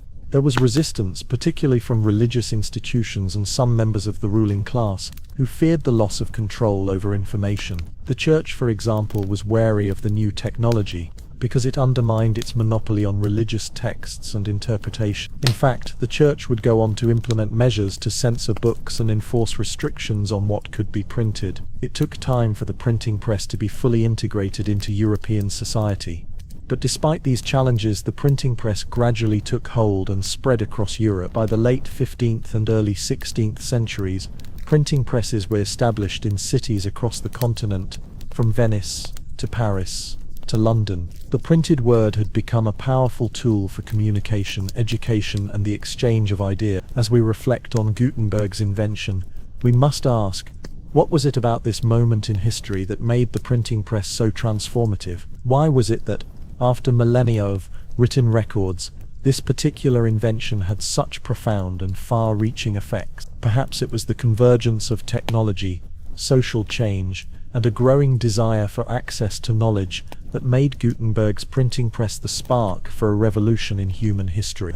And yet, as much as the printing press changed the world, it also left us with questions. How much do we take access to information for granted today? What are the implications of living in an age where information is so abundant, so easily accessible, and so often uncontrollable? The story of the printing press reminds us of the immense power of knowledge, and the length to which societies will go to control or distribute it. The birth of the printing press was not just the start of an era of mass communication, it was the beginning of an entirely new way of thinking about and interacting with the world. The spread of the press revolutionizing communication and knowledge. After Gutenberg's revolutionary invention of the printing press, Europe was on the brink of a cultural, intellectual, and social transformation. While his invention initially began as a tool for mass-producing religious texts, particularly the Bible, it quickly proved to be much more than just a printing method for sacred words. The printing press would serve as the linchpin for the dissemination of ideas across Europe, eventually influencing nearly every aspect of society: religion, politics, science, education, and communication. In the decades following Gutenberg's first use of movable type, the spread of the printing press in Europe occurred rapidly. Within 50 years, printing presses were established in cities across the continent, from Venice and Florence to Paris and London. By the 1500s, there were more than 1,000 printing presses in operation in Europe. This rapid spread had profound effects on the accessibility of knowledge, and the movement of information was fundamentally transformed. One of the first and most significant impacts of the printing press was on religion. In the early 16th century, Martin Luther, a German monk, ignited the Protestant Reformation by challenging the Catholic Church's practices, particularly its sale of indulgence. Luther's 95 Theses, which were written in Latin, were initially meant for scholarly debate within the Church. But with the printing press, Luther's ideas were quickly disseminated far beyond the reach of the clergy and the church authorities. Within weeks, his 95 Theses were printed and circulated widely across Germany and eventually to the rest of Europe. The printing press allowed ideas like Luther's, which questioned the central authority of the church, to spread quickly, far beyond what would have been possible with hand-copied manuscripts. Luther's challenge to the Catholic Church sparked an intellectual and theological revolution. The ability to print and distribute religious texts, such as the Bible and other theological writings, meant that ideas could now be accessed by a wider audience. No longer were religious ideas confined to the Latin-speaking elite, they were now accessible to anyone who could read in their native language. The first translations of the Bible into German, English, and other vernacular languages were made possible by the press. This allowed common people, who had previously been excluded from reading scripture, to interpret the Bible for themselves, an act that undermined the Catholic Church's monopoly on religious teachings. But Luther's Reformation was just one example of how the press helped fuel religious upheaval. The printing press also allowed the Catholic Church to defend itself by producing counter-Reformation pamphlets and books. The Protestant Reformation and the Catholic Counter-Reformation became a battle of ideas, both sides seeking to influence public opinion through printed work. The press became a powerful tool in the struggle for control of religious thought and authority in Europe, paving the way for a future where ideas could be contested, debated, and reshaped. Beyond religion, the spread of the printing press also played a key role in the development of humanist thought and the Renaissance. Before the printing press, classical texts from ancient Greece and Rome were rare, as they had been transcribed by hand, a process that was slow and expensive. However, with the advent of the press, scholars could now produce multiple copies of these classical works in much less time. The Renaissance, with its focus on humanism, the revival of classical knowledge, and the exploration of human potential, was significantly bolstered by the rapid circulation of ancient texts and new ideas. The printing press also facilitated the rise of universities and intellectual networks across Europe, scholars could now access a growing body of knowledge that had previously been confined to a small circle of elites. This democratization of knowledge allowed for the flourishing of scientific inquiry, artistic expression, and philosophical debate. The works of famous scientists like Copernicus, Galileo, and Vesalius were disseminated to a wide audience, challenging the prevailing ideas of the day and helping to lay the groundwork for the scientific revolution. Through printed books and pamphlets, new discoveries in astronomy, medicine, and anatomy spread quickly, altering humanity's understanding of the natural world. One of the most important aspects of the printing press's role in the Renaissance was its influence on literacy. Before the press, literacy rates in Europe were relatively low, and books were largely reserved for the church, the nobility, and scholars. But as books became more affordable and widely available, literacy began to spread to a broader segment of the population. A new middle class emerged, eager to read and engage with the printed word, from religious texts to secular literature. This explosion of literacy created a more informed citizenry, eager to discuss ideas, whether about religion, politics, or science. As communication became more widespread through printed pamphlets, newspapers, and books, society itself began to shift. The printing press helped create a more open, intellectually engaged world, where information was no longer controlled by a select few. Even more significantly, it allowed for the exchange of ideas across national and linguistic boundaries. The rise of printed news led to the birth of public opinion, as individuals and communities began to access the same sources of information, allowing for a more cohesive, informed public sphere. The political ramifications of the printing press were also profound. The dissemination of ideas on governance, law, and rights helped spark movements toward political reform. Thinkers such as John Locke, Thomas Hobbes, and Jean-Jacques Rousseau, whose works influenced the development of modern political thought, were published and spread across Europe thanks to the printing press. Their writings on government, liberty, and the social contract helped to form the intellectual basis for the Enlightenment and, later, the American and French revolutions. Despite these rapid advancements, the spread of the printing press was not without its challenges. The explosion of printed material gave rise to the issue of censorship.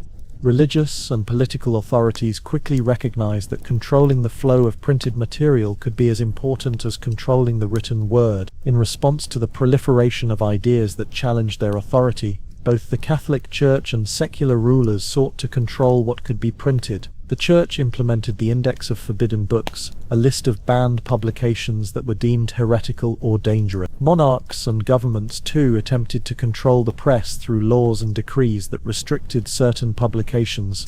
However, the spread of printed materials, despite such efforts at regulation, was difficult to contain. As printing presses spread throughout Europe, so too did the reach of new ideas. The tension between censorship and the free flow of information was a defining feature of the relationship between printing and power in the early modern period. One of the most fascinating aspects of the printing press's success is the impact it had on language itself. With the printing press, standardized spelling and grammar began to take shape, and this led to the development of national languages in a way that had not been possible when books were hand-copied. The press helped solidify the dominance of vernacular languages over Latin, which had previously been the language of scholarship. By making books in the common language more widely available, the printing press also helped foster a sense of national identity in countries across Europe. Writers and thinkers now had a vehicle through which they could reach an audience that shared their language and culture. As we look at the spread of the printing press, we are reminded of its transformative power. It was not just the technology itself that changed the world. It was the rapid spread of ideas, the expansion of knowledge, and the creation of an informed public that fundamentally altered society. Gutenberg's press allowed for the multiplication of information in a way that had never been seen before, and in the centuries that followed, it would continue to shape the course of history, from the Enlightenment to the modern world. But what of the people who first embraced the printed word? What motivated them to seek out new ideas, to read, to share knowledge? Were they driven by a desire for personal enlightenment? Or was their engagement with the press more practical, an attempt to improve their status, secure their livelihoods, or gain political power? And as we live in an age of digital information, how do we view the spread of ideas today?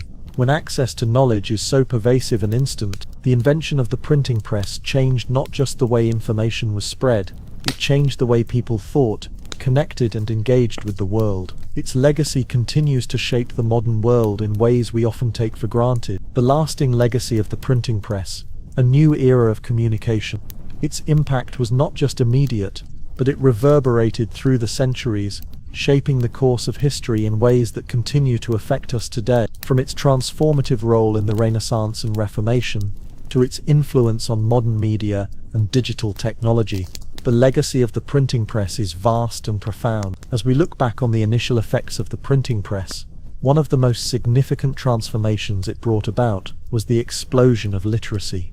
In the early days, books had been rare and expensive, with knowledge accessible only to the elites, the clergy, the nobility, and the wealth. This created a deeply hierarchical structure of knowledge, where ideas could be monopolized by a small group of people.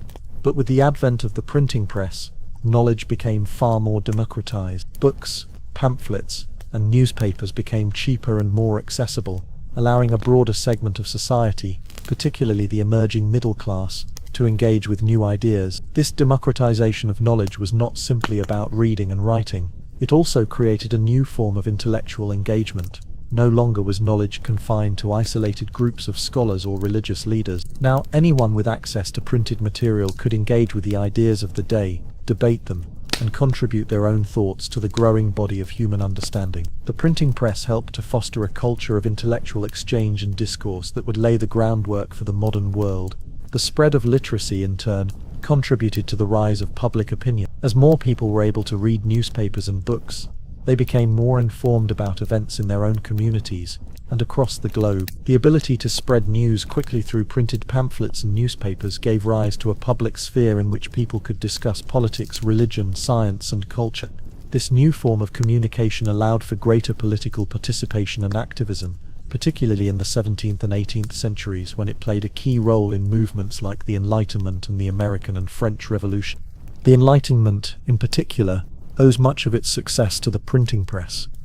Intellectuals and philosophers such as Voltaire, Rousseau, and John Locke were able to reach large audiences through printed books and pamphlets. Their works, which challenged traditional ideas about monarchy, religion, and government, spread rapidly across Europe, influencing political revolutions and the development of democratic principles. The printing press enabled these ideas to circulate far and wide, and in doing so, helped to shift the intellectual and political landscape of the time. The role of the printing press in the political revolutions of the 18th century cannot be understated. In the years leading up to the French Revolution, for example, the press played a pivotal role in spreading revolutionary ideas. Pamphlets, books, and newspapers all became essential tools for revolutionary leaders who used them to rally support, spread political ideology, and organize resistance against the existing power structures. Without the printing press, it is unlikely that these revolutions would have gained the momentum they did. The ability to print and distribute materials meant that information, once controlled by monarchs and the church, could now spread to a much wider audience. In the modern world, the legacy of the printing press continues to influence the way we communicate. While the digital age has brought about new forms of communication, email, social media, websites, the roots of these modern tools can be traced back to the printing press. The internet in many ways is the digital equivalent of the printing press, a tool for spreading information, engaging in intellectual exchange, and enabling the rapid dissemination of ideas. Just as the printing press allowed for the rise of newspapers, pamphlets, and books as tools for mass communication, the internet has allowed for the rise of blogs, articles, videos, and social media platforms that enable individuals to share their thoughts with a global audience. Yet, with the rise of digital communication comes a new set of challenges. The printing press created a revolution in communication, but it also raised questions about the control of information, censorship, and the spread of misinformation. Just as early printers had to deal with the challenge of censorship from religious and political authorities, modern digital platforms must grapple with the challenges of regulating online content, combating fake news, and protecting the free flow of ideas in the digital age. Furthermore, the printing press contributed to the development of new forms of education and the transmission of knowledge. Before its invention, education was largely limited to the wealthy and the religious elite. The printing press, however, allowed for the mass production of educational texts, allowing more people to engage in formal learning. The spread of textbooks, dictionaries, scientific journals, and academic papers all helped to create an educated public. This helped accelerate scientific progress, as research findings and discoveries were more easily shared and disseminated among scholars. In the centuries that followed the invention of the printing press, the world saw the birth of public libraries, institutions of higher learning, and educational reforms, all of which were made possible by the rapid spread of printed knowledge. The creation of libraries and the spread of books became essential in the development of education systems across the world. Public libraries in particular allowed communities to have access to knowledge without having to purchase books, further democratizing access to education. But as we consider the printing press's lasting legacy, it's important to recognize that its influence extends far beyond books and literature. The press also played a role in the rise of journalism, as a profession. Newspapers and periodicals became a major form of mass communication, providing the public with news, opinion, and entertainment. The printing press gave birth to a free press, which became a critical check on governmental power. The ability of journalists to report on events, investigate abuses of power, and provide commentary on public affairs has shaped the political landscape for centuries. Despite the fact that the printing press was a tool of monumental importance for the dissemination of ideas, it also led to tensions. The control of the press and the spread of information became a point of contention between rulers, the church, and intellectuals. Governments and religious institutions sought to regulate or censor publications, fearing that certain ideas could undermine their authority. In a way, this censorship was the beginning of what we now call the information age, where the regulation of information remains a central issue in societies around the world. Today, as we sit in an age dominated by digital technology, it's easy to forget that the press itself, which was once the cutting-edge tool of communication, has now evolved. The newspaper is no longer the primary method of information dissemination in most places, but the power of the printed word is still at the heart of our digital communications. The printing press created a lasting shift in how humans share knowledge, debate ideas, and engage in the cultural conversation. Its legacy can be seen in the way we consume news, the way we read books, and even in how we communicate with one another. Looking back at the revolutionary change brought about by Gutenberg's press, one is left with questions that still resonate today. What does the free flow of information mean for us in the digital age? How do we manage the rapid spread of ideas? And how do we preserve the value of knowledge in a world where information is more abundant and more volatile than ever before? And finally, how do we continue to ensure that the voice of the individual is not lost amidst the noise of an information-driven society? The printing press was not merely an invention. It was a catalyst for the democratization of knowledge. It set into motion a series of changes that would define the modern world, from science and religion to politics and education. Its effects can be seen in nearly every corner of our society. Gutenberg's press was not just a tool for printing, it was a tool for shaping the future. With that, the story of the printing press concludes, but its legacy continues to shape our world, one printed page at a time. The fall of Constantinople, the end of the Byzantine Empire, the long siege, preparing for the final assault. The fall of Constantinople in 1453 is often regarded as one of the most pivotal moments in history. It marked the end of the Byzantine Empire, a remnant of the once great Roman Empire, and the beginning of a new era in Europe and the Middle East. The city's collapse to the Ottoman Empire brought an end to Christian rule in the Eastern Mediterranean, and signaled a shift in power that would have far-reaching consequences for the future of the region. Constantinople, modern-day Istanbul, had stood for over 1,000 years as a symbol of Byzantine strength and resilience. Strategically located between Europe and Asia, it had long been the gateway between the two continents, controlling access to the Mediterranean Sea. Its walls, particularly the famous Theodosian walls, were considered among the most impregnable fortifications in the world. The city was not just a military stronghold, however, it was a cultural, economic, and religious center, a beacon of Byzantine civilization. By 1453, however, the city was surrounded by threats both internal and external. By the mid-15th century, the Byzantine Empire had been in decline for centuries. Once a dominant power in the Eastern Mediterranean, it had seen its territory reduced to a mere fraction of its former size. The city of Constantinople was now the last bastion of Byzantine power. To the east, the Ottoman Turks, led by Sultan Mehmed II, had been steadily expanding their empire, and had already captured much of the surrounding territory, including much of Anatolia and the Balkans. The Ottoman Empire, with its growing military strength and ambition, had its eyes firmly set on the jewel of the Eastern Mediterranean, Constantinople. The Byzantines, under the leadership of Emperor Constantine XI Palaiologos, knew that the city's fall was imminent. They had been fortified by the belief that they could hold off the Ottomans, but they were vastly outnumbered. With only a few thousand soldiers, the Byzantines had little hope of defeating the Ottoman army, which was reported to be as large as 80,000 men. The empire was also politically and economically weakened, with little support coming from the rest of Europe.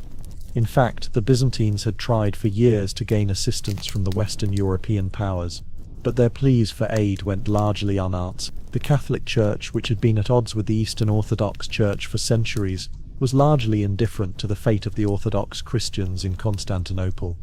Thus, by the spring of 1453, the stage was set for a siege that would stretch the limits of human endurance. Sultan Mehmed II, determined to capture Constantinople and solidify his position as the ruler of the region, began preparing for the final assault. He was a strategic and determined leader, known for his military prowess and vision for the future. He had studied the history of past sieges and was aware of the city's legendary defenses. Still, he was determined to succeed where many others had failed. To prepare for the siege, Mehmed gathered an impressive array of military resources. He brought with him large siege cannons, the likes of which had never been seen before. These massive weapons, capable of firing enormous stones, were designed specifically to breach the formidable walls of Constantinople. One of these cannons, named the Basilica, was so large that it required dozens of men to operate and transport it by oxen. The Ottomans also had a fleet of ships to blockade the city from the sea, and they built a series of defensive positions and trenches around the walls. The Byzantines, for their part, had few resources to rely on. They were able to muster a small army of soldiers, aided by a handful of foreign mercenaries, and their primary line of defense was their walls. The Theodosian walls, a series of massive stone fortifications built centuries earlier, were the pride of the city and had withstood many previous sieges, but even these walls had their vulnerabilities. The Byzantines were also at a disadvantage in terms of food and supplies, as the Ottomans had effectively cut off the city's access to external resources. Despite their limited manpower, Emperor Constantine and his commanders did everything they could to prepare for the siege, reinforcing the walls, bolstering morale, and hoping for a miracle. The residents of Constantinople, meanwhile, were caught in a state of fear and uncertainty. The city had seen its share of sieges before, but this one felt different. The constant bombardment of Ottoman cannons shook the foundations of the city, and the people lived in constant dread of the inevitable assault. Supplies were running low, and many of the city's citizens had fled, leaving only those who were determined to defend the city, or who had nowhere else to go. Despite the odds, the Byzantines held on. The walls of Constantinople, which had been considered impregnable, did indeed prove to be formidable against the initial assault. The Ottomans, in their attempts to breach the walls, suffered heavy losses. But as the days passed, it became clear that the siege was taking its toll on the defenders. With each passing day, the Byzantines grew weaker, and the Ottoman forces grew stronger. However, one of the most remarkable aspects of the siege was the resilience of the defenders, particularly Emperor Constantine XI. Constantine was determined to save his city and his people. He led his troops personally, offering a symbol of strength and leadership in the face of overwhelming odds. Yet, despite his determination, it became increasingly apparent that the fall of Constantinople was inevitable. There was no realistic way for the Byzantines to continue the fight for much longer. As the siege wore on, the psychological toll on the defenders became more and more apparent. The constant bombardment, the scarcity of food, and the fear of the eventual assault wore down the spirits of the soldiers and citizens alike.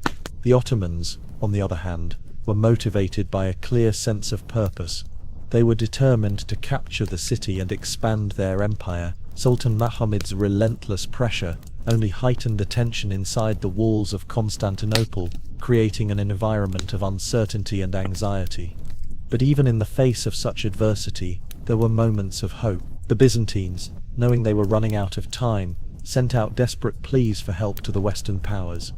There was even some hope that reinforcements could arrive by sea, or that the walls could hold out long enough to force a negotiation. But as had been the case for years, help from the West never materialized. The Byzantine Empire, already weakened by centuries of decline, was left to face its final battle alone. The siege culminated in the final days of May 1453, as Sultan Mehmed and his forces prepared for the decisive assault on the city.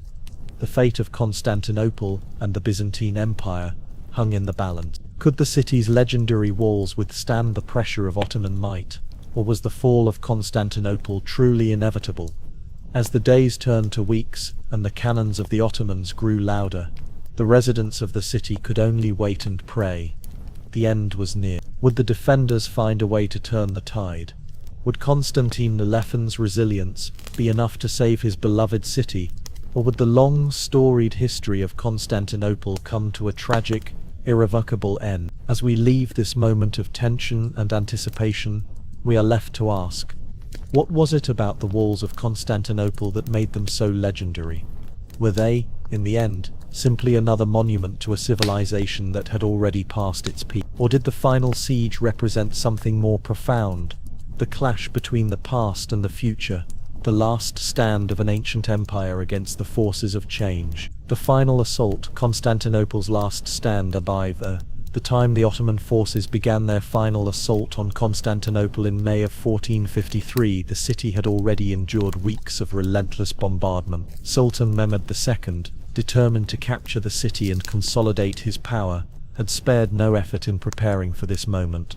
The walls of Constantinople, once thought to be impenetrable, had stood as a testament to the Byzantine Empire's resilience. But the pressure from the Ottoman siege engines, the overwhelming numbers of Mehmed's army, and the limited resources of the Byzantine defenders had brought the city to the brink. The night before the final attack, the defenders of Constantinople could only wait, knowing that the siege was nearing its conclusion.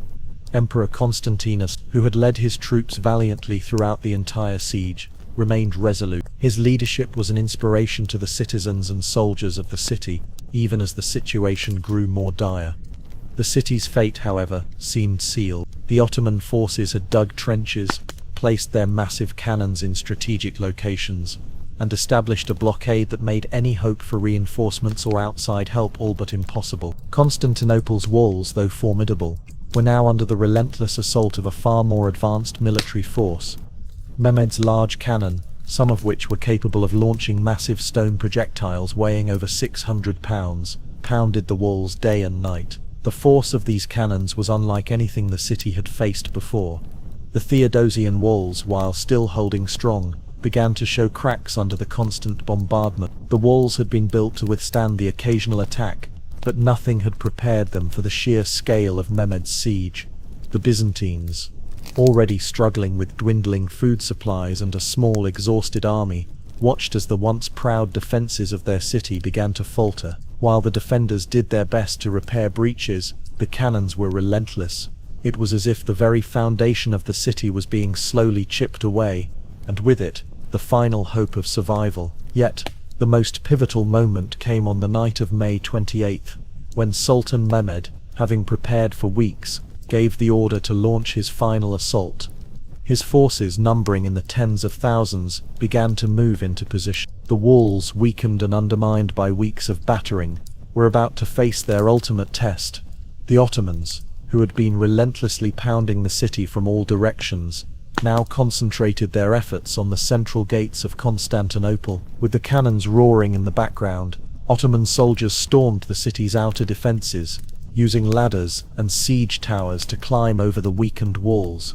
The Byzantines, desperate to hold their ground, launched counterattacks, but their numbers were few, and their strength was depleted. In the midst of the chaos, the Byzantine defenders tried to rally around the city's key points of resistance. The main gate, the key to the city's final line of defense, had already been weakened by the constant bombardment. The Byzantines, knowing that the fall of this gate would signal the collapse of their defense, fought desperately to hold the line. But despite their valor, it was clear that the tide was turning. The Ottomans pushed forward with relentless determination, slowly forcing their way into the heart of the city.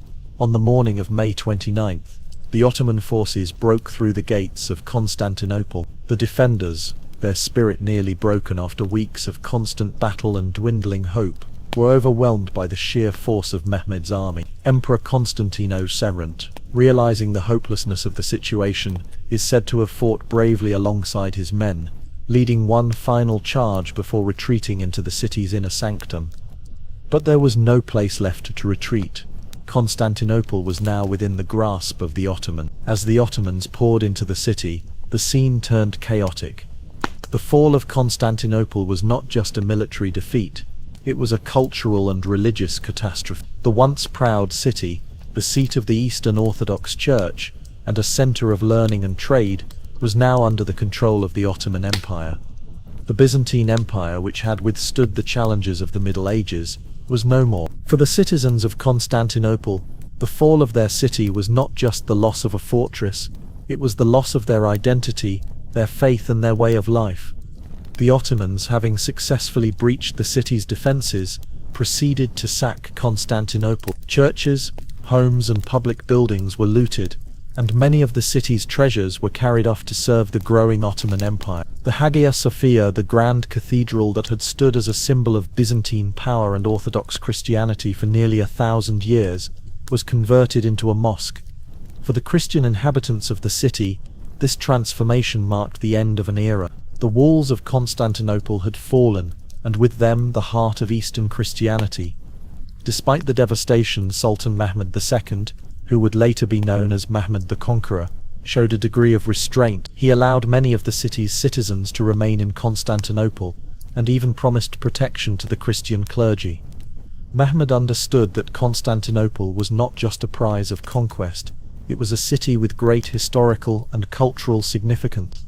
He set about rebuilding the city and incorporating it into his rapidly expanding empire, renaming it Istanbul and making it the new capital of the Ottoman Empire. But even in the aftermath of the fall, there were still questions lingering in the minds of the Byzantine defenders and the people who had once called Constantinople home. How had it come to this? How had an empire that once ruled vast swathes of territory from the shores of the Mediterranean to the reaches of the Balkans fallen so quickly? The fall of Constantinople was a culmination of centuries of decline, weakened by internal strife, external invasions, and the gradual erosion of its former power. The city had been a jewel of the ancient world, and its defense had once been the pride of the Byzantine Empire. But by the 15th century, it was a shadow of its former self, outmatched by the military prowess and ambition of the Ottomans. The once impenetrable walls could not withstand the weight of history and the relentless pressure of change. Yet, the legacy of Constantinople did not end with its fall. The city's cultural and intellectual contributions lived on, even as the Ottomans reshaped the city into a new Islamic capital. The scholars, artists and thinkers of Constantinople fled westward, carrying with them the treasures of Byzantine knowledge. Many of these scholars found refuge in Italy, where they helped ignite the Renaissance, a rebirth of classical learning and art. The loss of Constantinople, paradoxically, contributed to the flowering of European culture, as the ideas and knowledge of the Byzantine Empire spread to the west. And so, while the walls of Constantinople fell, the echoes of the city's grandeur, its wisdom, and its culture continue to resonate in the world today. The fall of the Byzantine Empire, while marking the end of an era, also marked the beginning of a new world, a world that would soon be defined by the Ottoman Empire, by the Renaissance, and by the shifting balance of power between East and West. As we reflect on the fall of Constantinople, we are left with many questions. How did the people of Constantinople perceive their city's final days? What was it like to witness the end of an empire that had endured for over 1,000 years? And in the aftermath of such a loss, how did the world move forward from this cataclysmic event? The aftermath: rebirth, transformation and legacy. The fall of Constantinople was a moment of profound change, not just for the Byzantine Empire, but for the entire world. While the Ottomans celebrated their victory and began the process of transforming the city into a new imperial capital, the aftermath of the city's conquest reverberated across Europe and beyond. Constantinople, once the jewel of the Eastern Mediterranean, was no longer a Christian stronghold, but a symbol of Ottoman power and Islamic expansion. Yet, the city's legacy, its intellectual and cultural contributions, and the consequences of its fall would continue to shape the world in ways both seen and unseen. Sultan Mehmed II's conquest of Constantinople was swift, but the process of integrating the city into the Ottoman Empire was anything but simple. The once great city, with its crumbling walls and damaged infrastructure, required significant rebuilding. Mehmed was not just a conqueror, he was a visionary leader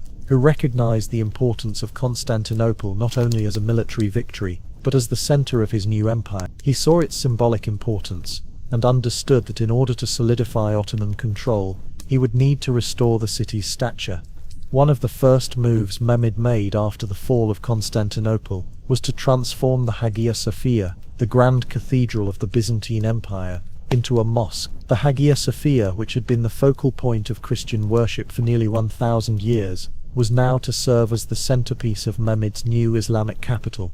This transformation was both a religious and cultural statement, symbolizing the triumph of Islam over Christianity in the city. Yet, the Hagia Sophia was also a symbol of the Byzantine Empire's achievements and the city's former greatness. In its new role, it stood as a testament to the way empires and religions evolve over time, and how cultural symbols can be repurposed to reflect changing power dynamics. Beyond the Hagia Sophia, Mehmed took steps to rebuild Constantinople, constructing new public buildings, mosques, schools, and palaces. The city's infrastructure was rebuilt, and its markets began to bustle once again. The Ottomans, under Mehmed's leadership, set about making Constantinople, now Istanbul, the heart of their sprawling empire. It became the hub of trade, culture, and religion in the Ottoman world. Despite the tragic fall of the Byzantine Empire, the city continued to flourish, though in a vastly different form. But even as the Ottomans worked to rebuild the city, the fall of Constantinople marked the end of an era for the Byzantine people. The fall was not just a military defeat, it was a cultural and spiritual loss. For the citizens of Constantinople, their once great empire had been crushed, and their beloved city, the center of Orthodox Christianity, was now in foreign hands. Emperor Constantine XI, who had fought valiantly to protect his city, was killed during the final assault, and with his death, the Byzantine Empire was no more. The loss was felt deeply across Europe, especially in the Christian world. The Byzantine Empire had for centuries been a beacon of Christianity, preserving the traditions of the ancient Roman Empire while also preserving classical knowledge, learning. The Church, the Byzantine court, and the Byzantine scholars had contributed significantly to the preservation of classical texts and the development of Christian theology. The fall of Constantinople marked the loss of a center of intellectual thought, which had long been home to scholars, theologians, and artists. As a result, many Byzantine intellectuals fled the city in the wake of the Ottoman conquest, seeking refuge in Italy and other parts of Europe. These scholars, armed with knowledge of ancient Greek and Roman texts, contributed to the intellectual climate of Renaissance Europe. They brought with them manuscripts, books, and ideas that would later spark a renewed interest in classical antiquity and lead to the flourishing of humanism during the Renaissance. In this way, the fall of Constantinople inadvertently helped to ignite a cultural and intellectual revival in the West. Byzantine scholars played a critical role in reintroducing ancient knowledge to the West, influencing the course of European thought, art, and science for centuries to come. Yet, the fall of Constantinople also had broader geopolitical consequences. It was a moment that read the closing of one chapter of history and the beginning of another. With the collapse of the Byzantine Empire, the Ottoman Empire was positioned to dominate the Eastern Mediterranean and beyond. The Ottomans would go on to control much of Southeast Europe, the Middle East, and North Africa for centuries, establishing an empire that would last until the early 20th century. The shift in power had a profound impact on the course of European history. The fall of Constantinople marked the end of the medieval era and the beginning of the early modern period. In the wake of the fall, European powers began to look for new routes to the east, in search of trade and resource. This desire to find alternate routes to Asia, free from Ottoman control, eventually led to the Age of Exploration. Christopher Columbus, sailing for Spain, embarked on his fateful journey across the Atlantic in 1492, seeking a westward route to Asia. Vasco da Gama, sailing for Portugal, found the sea route to India, around the southern tip of Africa. Thus, the fall of Constantinople played an indirect yet crucial role in shaping the trajectory of global exploration and the opening of new trade routes. It pushed European powers to seek alternatives to the land-based trade routes controlled by the Ottomans, which led to the discovery of the Americas and the establishment of a new global trading system. In addition to its geopolitical and cultural impacts, the fall of Constantinople also marked a significant shift in the religious landscape of the region. The city, which had been a center of Eastern Orthodox Christianity, became the capital of an empire that was firmly Muslim. Under the Ottomans, Islam became the dominant religion in the region, and the shift in religious power had long-lasting effects on the cultural and political structure of the Ottoman Empire. While the Ottomans allowed religious tolerance, the Muslim faith became deeply ingrained in the identity of the empire, shaping its policies, governance, and interactions with the Christian and Jewish population. For the Orthodox Christian world, the fall of Constantinople was seen as a great tragedy, and it prompted reflection on the vulnerability of Christian kingdoms in the face of Ottoman expansion. The loss of Constantinople galvanized calls for unity among Christian Europe, though this unity never fully materialized in the way it was hoped. Instead, the events that followed the fall of Constantinople, including the rise of the Ottoman Empire and the Protestant Reformation, would shape the future of Christianity in Europe centuries to come. Despite the destruction and loss of the Byzantine Empire, the city of Constantinople, or Istanbul, remained a beacon of culture, commerce, and intellectual activity. The Ottomans preserved many aspects of the city's previous grandeur while adding their own cultural layers. The blend of Islamic, Byzantine, and later European influences made the city a unique crossroads of civilizations. Looking back, we are left to consider how the fall of Constantinople changed the trajectory of history. How did the remnants of Byzantine culture continue to influence the world even after the fall? How did the Ottomans reshape the legacy of Constantinople, and how did their empire evolve in the centuries that followed? And perhaps most importantly, what does the fall of such a powerful city teach us about the impermanence of even the most mighty empire? The fall of Constantinople stands as a reminder that empires, no matter how vast, how rich in culture and history, are always subject to the forces of time and change. Yet, the legacy of Constantinople, its intellectual contributions and its place in history, continues to resonate through the ages, reminding us of the complexity and interconnectedness of human civilization. The plague of Athens, how disease changed the course of history. The crisis in Athens, the impact of the plague on the Peloponnesian War. Athens, one of the most powerful city-states in ancient Greece, was struck by a devastating epidemic that would alter the course of the war and deeply affect the city's future. Known as the Plague of Athens, this outbreak of disease killed a large portion of the population, including many prominent citizens and military leaders. The toll on Athens was immense, not only in terms of human life, but also in its political, military, and social. This plague would change the course of the Peloponnesian War and lead to a period of crisis for Athens that would ultimately contribute to its defeat by the Spartans. At the time, Athens was engaged in a long and brutal conflict with the Peloponnesian League, led by the Spartan city-state. The war had been ongoing for years, with neither side gaining a decisive advantage. Athens, with its superior navy and wealth, had initially seemed poised to dominate, while Sparta and its allies controlled the land forces. However, the war was taking its toll on both sides, and the city of Athens was beginning to feel the strain. In the midst of this ongoing conflict, in the spring of 430 BCE, a devastating plague swept through the city. The disease, which modern historians believe may have been caused by typhus or another form of infectious fever, spread quickly among the tightly packed population of Athens. The disease initially arrived in the port of Piraeus, where it likely came in contact with the Athenian navy and then spread throughout the city. It devastated the population, killing an estimated 1/3 of Athens' population, including many soldiers, workers, and intellectuals. The effects of the plague on the city were immediate and catastrophic. The Athenians were already under siege by the Spartan forces, who had blocked off the surrounding countryside in an attempt to starve the city. This siege had already put immense pressure on the Athenians, who relied on their navy to supply the city with food and resources. Now, with a plague raging inside their walls, the situation grew even more desperate. The plague was particularly damaging because it affected the very heart of Athenian society. Among the casualties was Pericles, the Athenian general and statesman who had been a leading figure in the city for years. Pericles had been instrumental in guiding Athens through the early years of the war, and had developed the strategy of staying behind the city's walls, relying on the navy to keep the Spartans at bay. However, the loss of Pericles during the plague was a devastating blow to Athens. Without his leadership, the city struggled to maintain cohesion and focus during the crisis. His death left a vacuum of leadership that would not be easily filled, further destabilizing the already vulnerable Athenian government.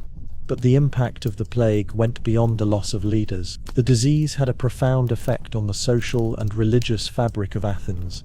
The plague caused widespread panic, and many Athenians turned to religion and superstition in an attempt to understand the source of the catastrophe. Temples were flooded with offerings to the gods, as people sought divine intervention to end the disease. However, as the plague persisted and the death toll mounted, the Athenians began to lose faith in their traditional religious institutions. The plague, in many ways, symbolized the fragility of Athenian society and the limits of its power in the face of an uncontrollable force. In the midst of the chaos caused by the plague, the Athenians faced a dilemma. The plague had significantly weakened their military and defensive capabilities, but they could not afford to abandon the war effort. The Peloponnesian War had already dragged on for several years, and Athens could not afford to give up its struggle for supremacy in the Greek world. With their leadership faltering and their population decimated, the Athenians had to make difficult decisions about how to proceed in the war. At first, Pericles' strategy of relying on the navy and staying behind the city's walls remained the primary military strategy. However, in the aftermath of the plague, the military leadership became more divided. Factionalism and internal strife began to emerge within Athens. The war effort was no longer guided by a singular vision, and different political factions began to push for different strategies. Some advocated for aggressive military action on land, while others pushed for more cautious tactics. These divisions would ultimately weaken Athens' ability to respond effectively to the Spartan threat, leaving the city vulnerable to internal instability and external pressure. The psychological impact of the plague was also significant. The disease created an atmosphere of despair and hopelessness within the city. The Athenians, who had once been confident in their power and leadership in Greece, began to question their place in the world. The once proud city, which had prided itself on its cultural, intellectual, and military achievements, now found itself beset by internal strife, external threats, and a pervasive sense of doom. The plague contributed to the erosion of Athenian morale and the collapse of the city's political cohesion, which ultimately weakened its ability to wage war. One of the most devastating effects of the plague, however, was its role in weakening Athens' ability to maintain the cohesion of its military. As the disease spread throughout the city, many soldiers fell ill, and others became increasingly reluctant to fight. The loss of manpower, both from the plague and the war, significantly affected the Athenian military's ability to defend itself against the Spartans. While the Athenians were still able to field a capable navy, their army was in disarray. With their defenses weakened, the city became more vulnerable to attacks from the Spartan forces. But perhaps the most profound effect of the plague was its impact on the political future of Athens. In the years following the outbreak of the plague, the city would become increasingly unstable. The leadership vacuum left by Pericles' death, combined with the growing frustration of the populace, led to political factionalism and infighting. In the chaos following the plague, Athens began to unravel. The very qualities that had made Athens a great power, its political unity, its military strength, and its cultural prestige, began to disintegrate.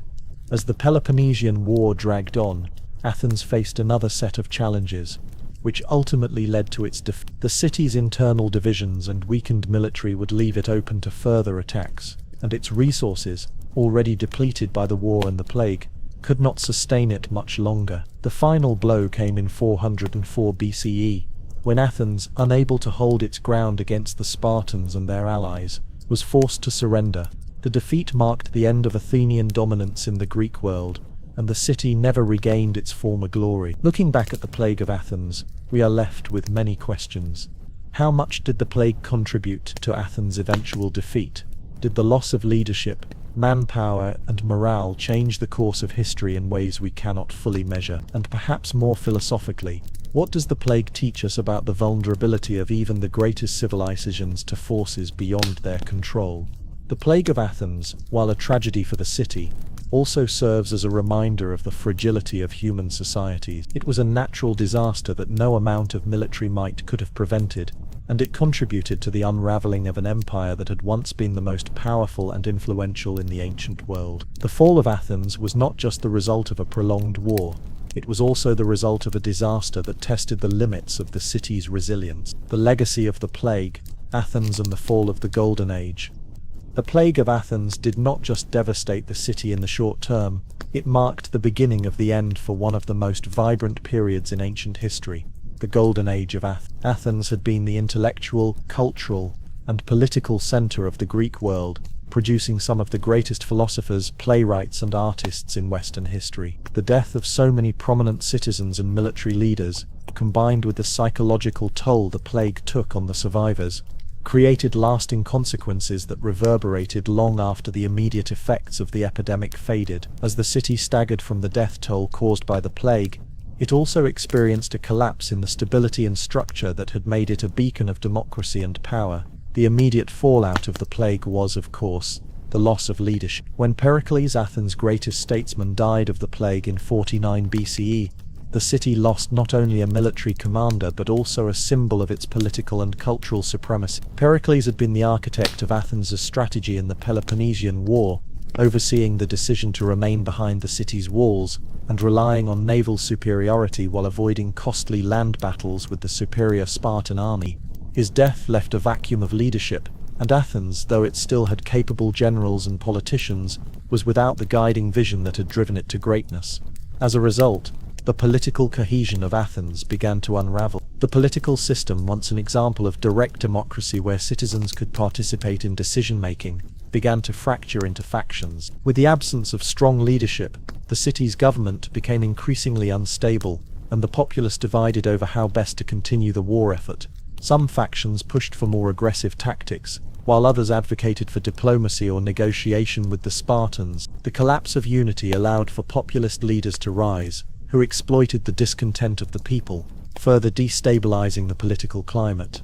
The loss of so many citizens, scholars, philosophers, generals, and everyday workers was particularly damaging to the intellectual life of Athens. The city had been a hub for learning and creativity, producing figures like Socrates, Plato, and Aristophanes, whose works shaped Western thought. The plague not only reduced the population, but also stunted the intellectual output of Athens. Many scholars and thinkers either died or were driven away by the chaos of the plague and the war. Without these great minds to guide the city, Athens began to lose the intellectual leadership that had set it apart from other city-states. The golden age of Athens began to dim, its brilliance dimmed by the loss of both life and ideas. Yet, the plague's most lasting impact was on the morale of the people. It deeply shook the sense of confidence and invincibility that had defined Athens during its Athenians had once believed that their political system, direct democracy, participation, and civic responsibility was a model for the world, and that their military and naval power could ensure their place at the top of the Greek world. However, the plague and the subsequent decline in their fortunes shattered this illusion. With the death of so many, including their leader, Pericles, and the weakening of their once proud military, the Athenians became increasingly uncertain about their ability to win the war and preserve their empire. The loss of so many citizens also led to a profound psychological shift within the population. The plague brought chaos, not only to the streets of Athens but to the very hearts of its citizens. The once confident people of Athens found themselves overwhelmed by the relentless cycle of death, disease, and uncertainty. What had once been a thriving, vibrant city with a vision for the future became a place of fear, confusion, and disillusionment. In the face of such suffering, some Athenians began to question the very values that had defined their city,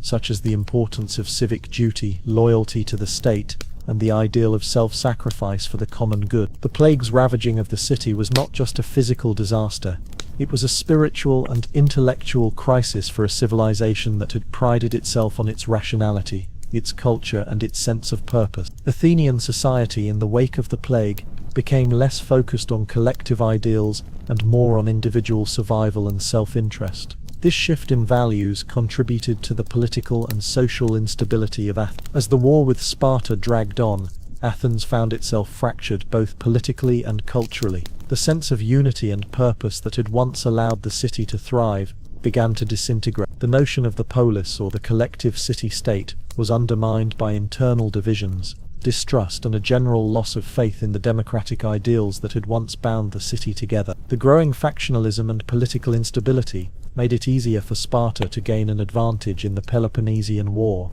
Athens, once the dominant power in Greece, became increasingly unable to sustain its military efforts. In 404 BCE, Athens was finally defeated, bringing an end to the Peloponnesian War. The loss of the war, combined with the internal decay caused by the plague, sealed Athens' fate. The city never regained its former glory. The fall of Athens was not just the result of a protracted military conflict, but the culmination of a series of crises that had weakened its moral, intellectual, and military strength. The aftermath of the plague and Athens' eventual defeat had profound consequences not just for the city itself, but for the Greek world as a whole. The defeat of Athens led to the temporary ascendancy of Sparta, but the Peloponnesian War left most of the Greek city-states exhausted and weakened. The war's devastation allowed for the rise of Macedon under King Philip II, and later, his son, Alexander the Great, who would go on to conquer much of the known world. In this way, the decline of Athens set the stage for a new era in Greek history, one dominated by Macedonian power and the spread of Greek culture across the East. Even as Athens crumbled in the wake of the plague and defeat, its legacy lived on. The intellectual traditions of Athens, though temporarily eclipsed, would not be extinguished. The works of its philosophers, playwrights, and historians were preserved, and later generations would look back to Athens as the cradle of Western civilization. The legacy of Athenian democracy, its ideas of civic participation and personal responsibility, would influence political thought for centuries. The tragedy of the plague and the fall of Athens, while marking the end of the city's golden age, also ensured that its intellectual and cultural contributions would continue to resonate throughout history. Looking back, we are left to consider what would have happened had the plague never struck Athens. Could the city have continued to dominate the Greek world, or was its decline inevitable, marked by internal strife and external pressures? And in a broader sense, what does the fate of Athens teach us about the fragility of civilizations, how they rise and fall, not just because of military defeat, but because of internal decay, loss of confidence, and the erosion of the values that once made them great? In the end, the fall of Athens serves as a cautionary tale, reminding us of the power of disease to disrupt and destabilize societies, and of how, even in the face of great intellectual and cultural achievements, the human condition remains vulnerable to forces beyond control. The aftermath, a shattered legacy and the rise of new powers, echoed the collapse of Athens following the plague in 430 BCE, and the eventual defeat in the Peloponnesian War marked a turning point, not only for the city-state, but for the broader Greek world. While the city's intellectual and cultural legacy would continue to influence generations, its political and military power had waned dramatically. The aftermath of the plague, along with the political instability that followed, left Athens struggling to maintain its position as the dominant force in Greece. In many ways, Athens' decline and fall paved the way for a new era, one in which new powers would rise to shape the fate of Greece and the Mediterranean world. In the immediate aftermath of the Peloponnesian War, Athens was in ruins. Its fleet, which had once been the backbone of its military dominance, was shattered. The city's walls, which had protected the Athenians during the conflict, were torn down by the victorious Spartans as part of the terms of surrender. Athens' economy was in shambles, and its once thriving democracy had been replaced by a brief oligarchic regime known as the 30 Tyrants, installed by Sparta. The political system that had flourished under Pericles, with its ideals of civic participation and equality, was replaced by a more autocratic rule that would last only a short while but left a permanent scar on the city's political landscape. For the people of Athens, the loss was not just military but spiritual. The city had been at the heart of the Greek world for much of the 5th century BCE, a beacon of culture, democracy, and intellectual achievement. In a few short years, that world had come crashing down. The plague, the political instability, and the defeat in the war shattered the confidence that Athenians had in their empire.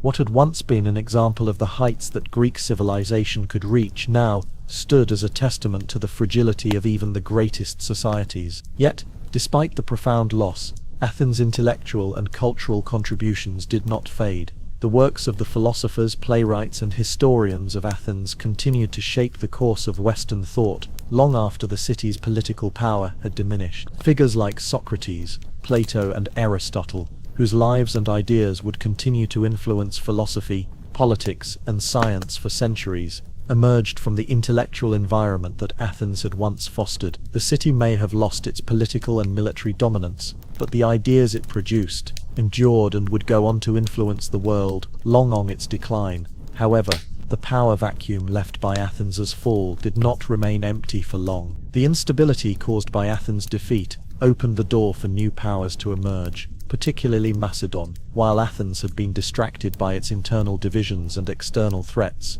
King Philip II of Macedon had been consolidating power in the northern part of Greece. By the time Athens had been forced to surrender to Sparta, Philip had already begun his campaign to unify Greece under Macedonian rule. His military genius, diplomatic skills, and the rise of the Macedonian phalanx, a highly effective military formation, gave him the ability to defeat the divided Greek city-states one by one. The death of Philip II in 386 BCE, however, marked the beginning of an even greater shift in the Greek world. His son Alexander the Great would go on to conquer much of the known world, spreading Greek culture and ideas as far east as India. Alexander's conquest marked the beginning of the Hellenistic Age, an era in which Greek culture and knowledge blended with the cultures of the conquered territories, creating a new cosmopolitan world. While Athens was no longer the military and political center of Greece, its intellectual and cultural heritage would become a central component of the Hellenistic world.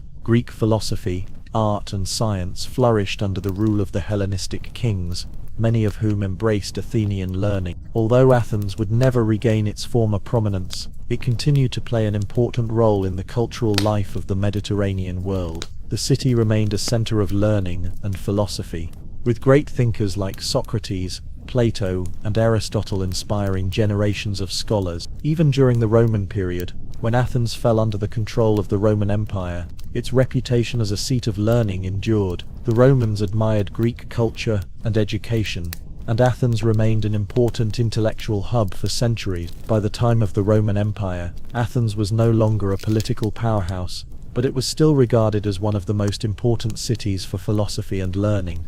In the broader context of the ancient world, the fall of Athens also marked the end of the classical Greek period. While Greek culture would continue to influence the Roman world and later the Renaissance, the city-state system that had defined Greece for centuries was giving way to empire. The rise of Macedon, and then the Roman Empire, meant the end. The era of independent city-states in Greece. Athens had been the center of the city-state model, where political power was decentralized and shared among its citizens. But in the empire, power was concentrated in the hands of a single ruler, and the democratic ideals that had flourished in Athens were increasingly seen as impractical in the face of imperial ambitions. Yet even as Athens' political power waned, its cultural and intellectual legacy lived on. The philosophy of Socrates, the works of Homer, the plays of Sophocles, and the ideas of Plato and Aristotle continued to influence the development of Western thought. The collapse of Athens did not erase its contributions to the world, it only shifted the focus from the city itself to the broader influence of its ideas. The story of Athens' decline is a cautionary tale about the fragility of civilization. Athens was a city that had reached great heights, producing some of the greatest achievements in human history. Yet, it was also a city that was vulnerable to internal divisions, external threats, and the forces of time. The plague, the war, and the political instability were all factors that contributed to Athens' fall, but the city's legacy continued to endure. The ideas that emerged from Athens in the 5th and 4th centuries BCE laid the foundation for much of Western civilization, and they continue to influence us today. As we reflect on the rise and fall of Athens, we are left with questions. How does the story of Athens mirror the experiences of other great civilizations?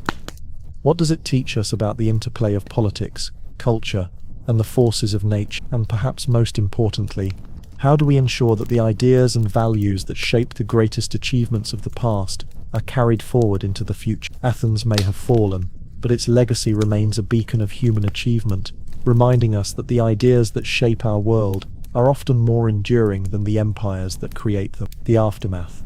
A shattered legacy in the rise of new powers and gears. The collapse of Athens following the plague in 430 BCE, and the eventual defeat in the Peloponnesian War marked a turning point, not only for the city-state, but for the broader Greek world. While the city's intellectual and cultural legacy would continue to influence generations, its political and military power had waned dramatically. The aftermath of the plague, along with the political instability that followed, left Athens struggling to maintain its position as the dominant force in Greece. In many ways, Athens' decline and fall paved the way for a new era, one in which new powers would rise to shape the fate of Greece and the Mediterranean world. In the immediate aftermath of the Peloponnesian War, Athens was in ruins. Its fleet, which had once been the backbone of its military dominance, was shattered. The city's walls, which had protected the Athenians during the conflict, were torn down by the victorious Spartans as part of the terms of surrender. Athens' economy was in shambles, and its once thriving democracy had been replaced by a brief oligarchic regime, known as the 30 Tyrants, installed by Sparta. The political system that had flourished under Pericles, with its ideals of civic participation and equality, was replaced by a more autocratic rule that would last only a short while but left a permanent scar on the city's political landscape. For the people of Athens, the loss was not just military, but spiritual. The city had been at the heart of the Greek world for much of the 5th century BCE, a beacon of culture, democracy, and intellectual achievement. In a few short years, that world had come crashing down. The plague, the political instability, and the defeat in the war shattered the confidence that Athenians had in their empire. What had once been an example of the heights that Greek civilization could reach, now stood as a testament to the fragility of even the greatest societies. Yet, despite the profound loss, Athens' intellectual and cultural contributions did not fade. The works of the philosophers, playwrights, and historians of Athens continued to shape the course of Western thought long after the city's political power had diminished. Figures like Socrates, Plato, and Aristotle, whose lives and ideas would continue to influence philosophy, politics, and science for centuries, emerged from the intellectual environment that Athens had once fostered. The city may have lost its political and military dominance, but the ideas it produced endured and would go on to influence the world long after its decline. However, the power vacuum left by Athens' fall did not remain empty for long. The instability caused by Athens' defeat opened the door for new powers to emerge, particularly Macedon.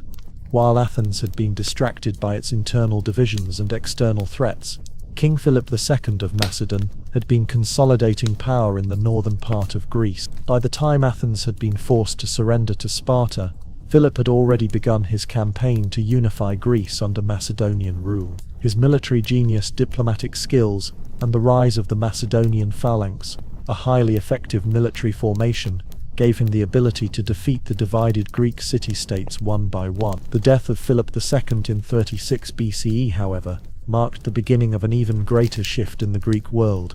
His son Alexander the Great would go on to conquer much of the known world, spreading Greek culture and ideas as far east as India. Alexander's conquest marked the beginning of the Hellenistic Age, an era in which Greek culture and knowledge blended with the cultures of the conquered territories, creating a new cosmopolitan world. While Athens was no longer the military and political center of Greece, its intellectual and cultural heritage would become a central component of the Hellenistic world. Greek philosophy, art, and science flourished under the rule of the Hellenistic kings, many of whom embraced Athenian learning. Although Athens would never regain its former prominence, it continued to play an important role in the cultural life of the Mediterranean world.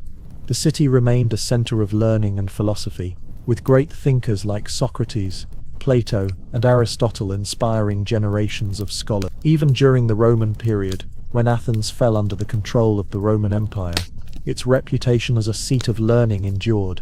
The Romans admired Greek culture and education, and Athens remained an important intellectual hub for centuries. By the time of the Roman Empire, Athens was no longer a political powerhouse, but it was still regarded as one of the most important cities for philosophy and learning.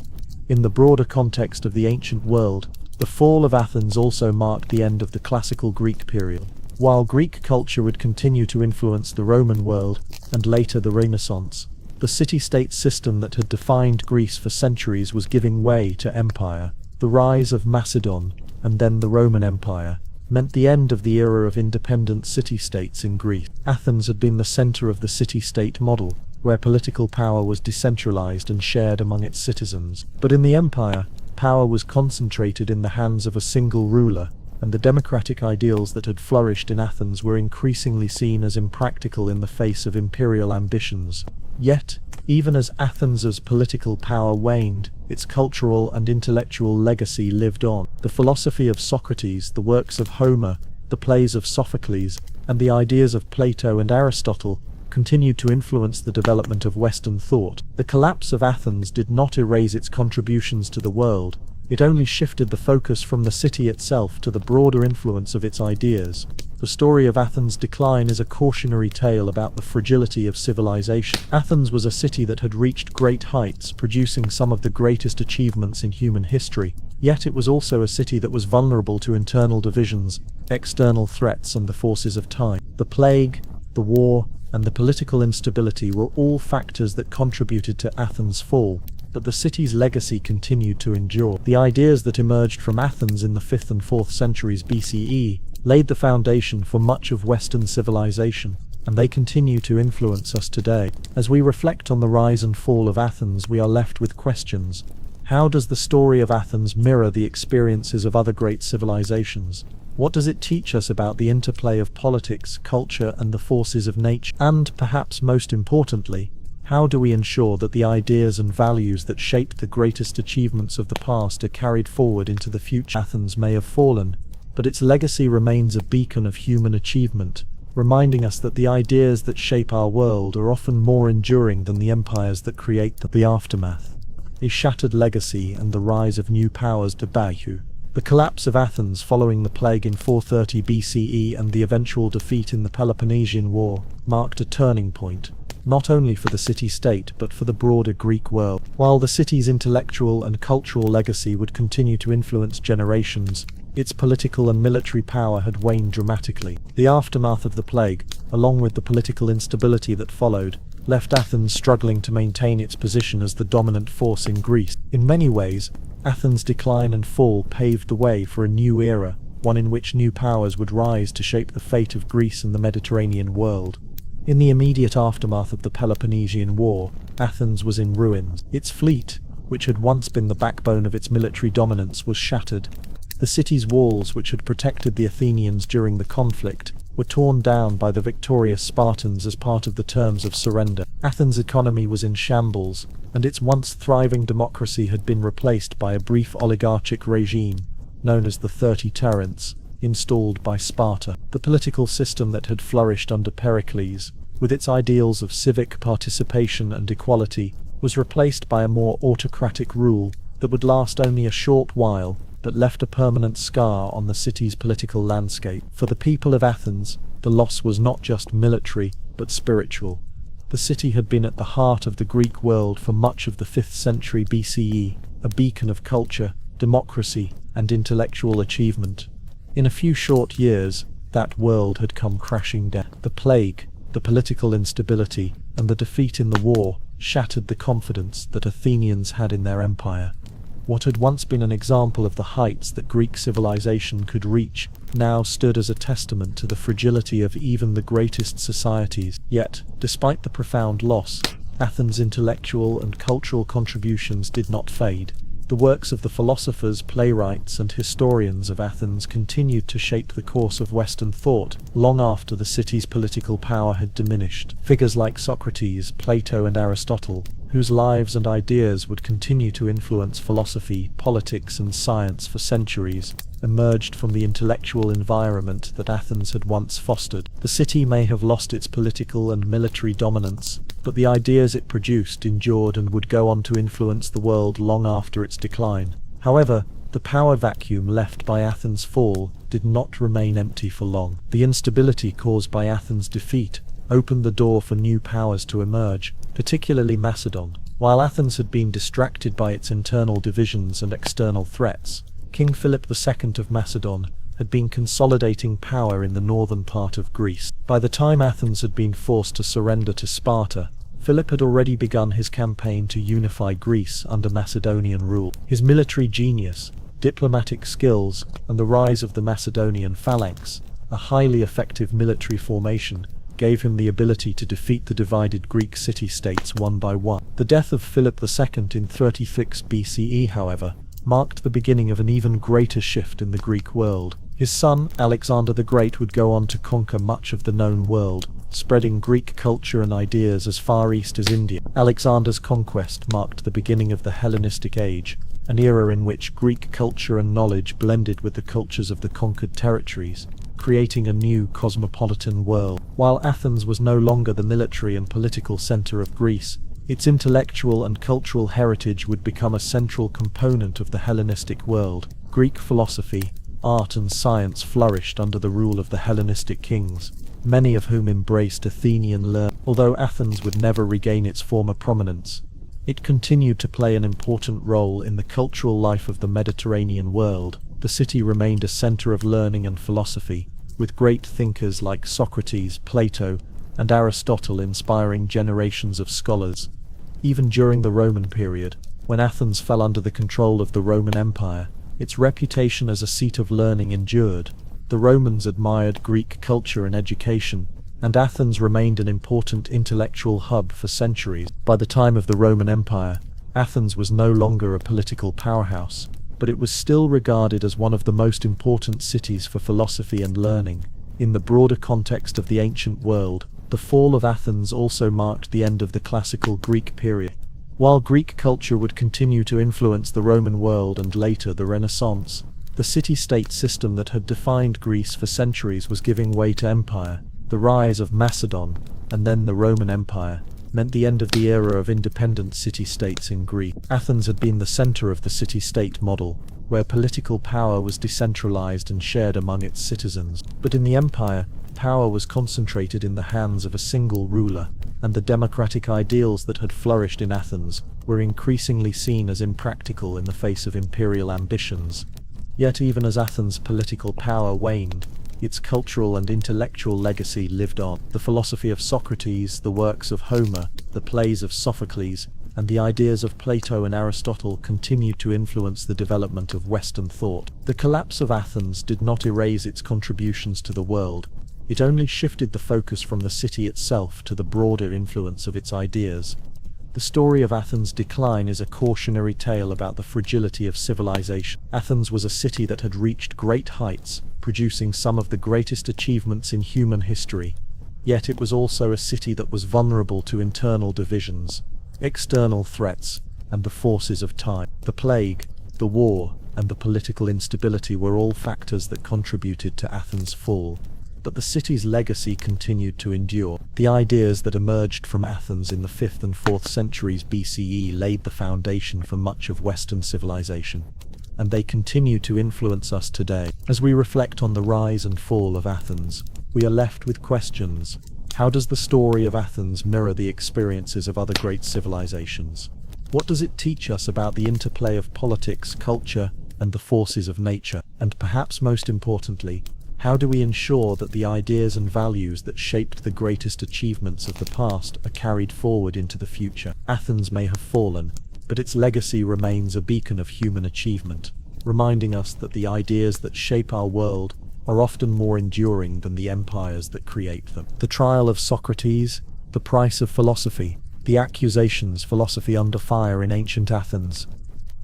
In 39 BCE, the great philosopher Socrates stood in a courtroom in Athens, facing charges that would lead to his conviction and execution. To modernize, the trial of Socrates might seem like an act of injustice, a dark chapter in the history of philosophy.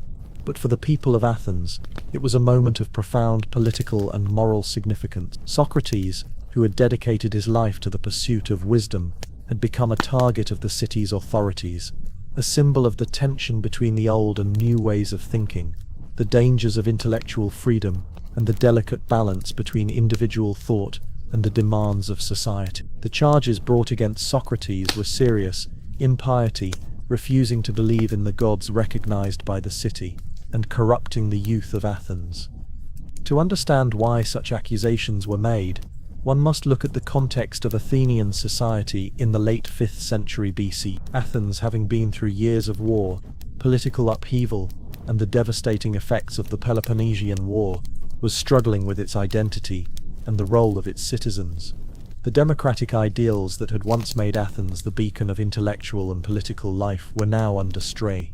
In a time of crisis, the people of Athens were looking for scapegoats, individuals to blame for the instability and confusion that had gripped their city. Socrates, an outspoken critic of many aspects of Athenian society, became a prime target. He was no ordinary philosopher. He did not write down his teachings, leaving only the accounts of his students, most notably Plato, for posterity. Instead, Socrates practiced his philosophy by questioning those around him, particularly the young men of Athens, who were drawn to his provocative questioning. His method, what we now call the Socratic method, was a form of dialectical inquiry, in which he would ask a series of probing questions designed to lead people to the realization that they did not know as much as they thought they did. This method, while intellectually brilliant, was also deeply unsettling to those in power. Socrates' relentless questioning and his disdain for conventional wisdom were seen as a challenge to the traditional values of Athenian society. He questioned the beliefs held by many of Athens' leading citizens, including its political leaders, its military heroes, and its religious authorities. To the Athenians, who were still recovering from the trauma of war and the political instability that followed, Socrates represented a disruptive force, a figure who questioned everything that had once been taken for granted. His critique of the status quo made him enemies among the city's elite, and his growing influence over the youth only added to the concerns of those who saw him as a threat to the traditional order. The charges of impiety and corruption of the youth were not just philosophical disagreements. They were accusations that touched on the very foundations of Athenian society. Religion, for example, played a central role in Athenian life. The gods were believed to be directly involved in the affairs of the city, and questioning their existence or nature was seen as an affront to the state. Socrates' unorthodox views about religion, including his belief in a divine inner voice, the daimonion, that guided his actions, set him apart from the conventional religious practices of the time. His refusal to worship the traditional gods of Athens or engage in the customary rituals was seen as an act of impiety, one that challenged the religious unity that was considered essential for the city's well-being. Socrates' relationship with the youth of Athens was similarly problematic. The young men who followed him were often from the city's aristocratic families, and they were drawn to his unorthodox views and his radical approach to knowledge. Some of his followers were seen as rebellious and radical themselves, particularly Alcibiades, the controversial Athenian general and politician, who had once been a student of Socrates. The fact that some of Socrates' students had later become involved in actions that were seen as threatening to the city, such as the failed oligarchic coup in 411 BCE and the betrayal of Athens during the later years of the war, led to the belief that Socrates was not just a philosopher but a corrupting influence on the youth of Athens. The political climate of Athens in 39 DCE made it all the more dangerous for Socrates to remain outspoken. The city had recently emerged from the turmoil of the Peloponnesian War, and many of its citizens were eager to restore stability. The brief period of rule by the 30 tyrants, a pro-Spartan oligarchic government, had left a bitter legacy, and Socrates' association with some of the leaders of that regime, particularly Critias, one of the 30, did little to help his case. To the people of Athens, Socrates' teachings, which encouraged free thinking and the questioning of authority, were seen as a direct threat to the stability and unity of the city-state. Thus, when the trial of Socrates began, it was not just a legal case, it was a reflection of the political and cultural tensions that were brewing in Athens. Socrates, who had never been one to shy away from confrontation, did not try to appease the court. Instead, he defended himself with characteristic boldness, rejecting the accusations as misunderstandings of his true purpose and intention. In his defense speech, as recorded by Plato in the Apology, Socrates argues that his questioning of Athenian values was not an attempt to destroy the city but to improve it. He claimed that he was guided by a divine mission to help the people of Athens achieve greater moral and intellectual clarity, even if that process was uncomfortable. Socrates also boldly dismissed the idea that he had corrupted the youth. Instead, he argued that his influence was beneficial to them, encouraging them to think critically and question accepted beliefs. In his view, his role was to challenge the complacency of his fellow citizens, urging them to look beyond superficial appearances and discover deeper truths about themselves and the world around them. In this way, Socrates positioned himself as a defender of the very values that Athens held dear, values of reason, self-examination, and civic responsibility, though his methods and ideas had made him an outcast in the eyes of the city's ruling elite. Despite Socrates' impassioned defense, the jury found him guilty by a narrow margin. The trial was a reflection of the deep divisions within Athenian society, between those who still believed in the power of the old ways and those who sought a new direction. Socrates' refusal to compromise and his defiance in the face of the charges made him an emblem of intellectual independence, but it also sealed his fate. He was sentenced to death by drinking a cup of poisoned hemlock, a punishment that was to be carried out shortly after his conviction. But Socrates' trial and death did not mark the end of his influence. His ideas and teachings, particularly as recorded by his student Plato, would go on to shape the philosophical tradition of the Western world. His commitment to truth, reason, and the examined life became the foundation for much of Western thought. The charges against him, impiety and corruption of the youth, were, in a sense, a reflection of the fear that ideas could disrupt the established order. Socrates' death, however, ensured that his ideas would live on in a way that perhaps no other philosophers could. Looking back at the trial of Socrates, we are at with a powerful question: what is the price of philosophy in a world that is uncomfortable with questioning its foundational beliefs? Socrates paid the ultimate price for his pursuit of knowledge, but his death has paradoxically ensured the enduring power of his ideas. What does this tell us about the role of the philosopher in society and the tension between intellectual freedom and societal norm? The execution of Socrates' defiance and legacy. The trial and conviction of Socrates are well-documented moments in the history of philosophy, but the final moments of his life, his execution, are where the tension between the philosopher's ideals and the world's intolerance for dissent truly comes to a head. After Socrates was found guilty of impiety and corrupting the youth of Athens, his punishment was the death penalty, which in ancient Athens meant drinking a cup of poisoned hemlock. It was a sentence that shocked many of his followers, but for Socrates it was the culmination of his life's mission, and he met his fate with a composure that would become one of the defining elements of his legacy. After his conviction, Socrates was given the opportunity to propose his own punishment. The court, by law, would typically allow the accused to offer a counter-proposal to the punishment suggested by the prosecution. Socrates, instead of suggesting exile or a lesser sentence, made a controversial suggestion. He proposed that, in exchange for his services to the city, he should be rewarded with free meals for life, as an honor for his role in improving the morals of Athens. This response was, of course, not taken seriously by the jury. It was another example of his defiance, a refusal to play by the rules of those in power who sought to silence him. In his defense, Socrates had already made it clear that he did not believe he was guilty of the charges leveled against him. He had insisted throughout the trial that his actions were guided by a divine calling, that he was fulfilling a mission from the gods to encourage critical thinking and self-examination among his fellow citizens. His belief in his role as a moral guide was unwavering, even in the face of death. Rather than pleading for mercy, Socrates remained steadfast in his commitment to his philosophical principles, a commitment that ultimately led to his death.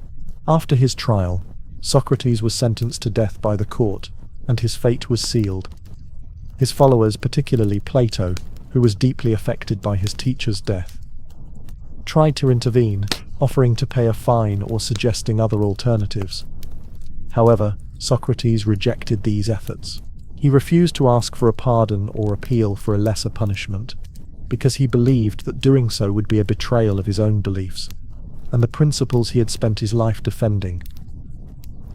In his eyes, accepting the death sentence would not be the end, but a form of moral integrity. To live any longer, compromised or humiliated, would be worse than death. On the night before his execution, Socrates spent his final hours with his friends and disciples.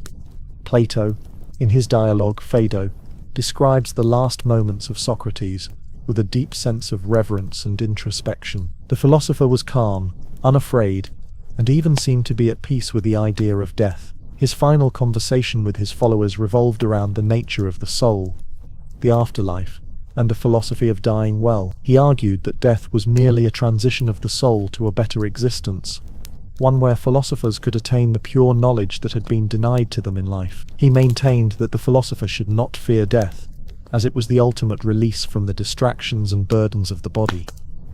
As Socrates drank the hemlock, his followers looked on in sorrow. But Socrates' final moments were marked not by fear, but by a sense of calm certainty. He spoke to his friends until the poison began to take effect, and when he could no longer speak, he lay down, his eyes closed for the last time. His final words, as recorded by Plato, were to his friend Crito. "Crito, we owe a rooster to Asclepius. Please pay it." Don't forget, this final statement, which may seem odd or out of place in the face of his imminent death, was a symbol of Socrates' belief in the rationality and order of the universe. Asclepius was the god of healing, and Socrates' mention of him suggests that he saw his death not as a tragic end, but as a release, an affirmation that his soul was being liberated. Socrates died with the same philosophical serenity with which he had lived, asserting that a wise person should approach death as a natural part of life, not something to be feared. The execution of Socrates, while devastating for his followers, cemented his status as a martyr for philosophy. In the years that followed, his death would become a symbol of intellectual integrity and moral courage. The fact that he had been condemned by the city that he had devoted his life to understanding only underscored the tension between the philosopher's pursuit of truth and the constraints of conventional society. For centuries, Socrates would be remembered not just for his ideas, but for the way in which he lived and died for those ideas. The execution in many ways marked the end of an era for Athens. Socrates' death came at a time when the city was struggling with internal division and the after-effects of war. In some sense, his execution symbolized the city's own moral and intellectual decline. Athens, which had once been a beacon of democracy, rationalism, and intellectual achievement, was now in a state of turmoil.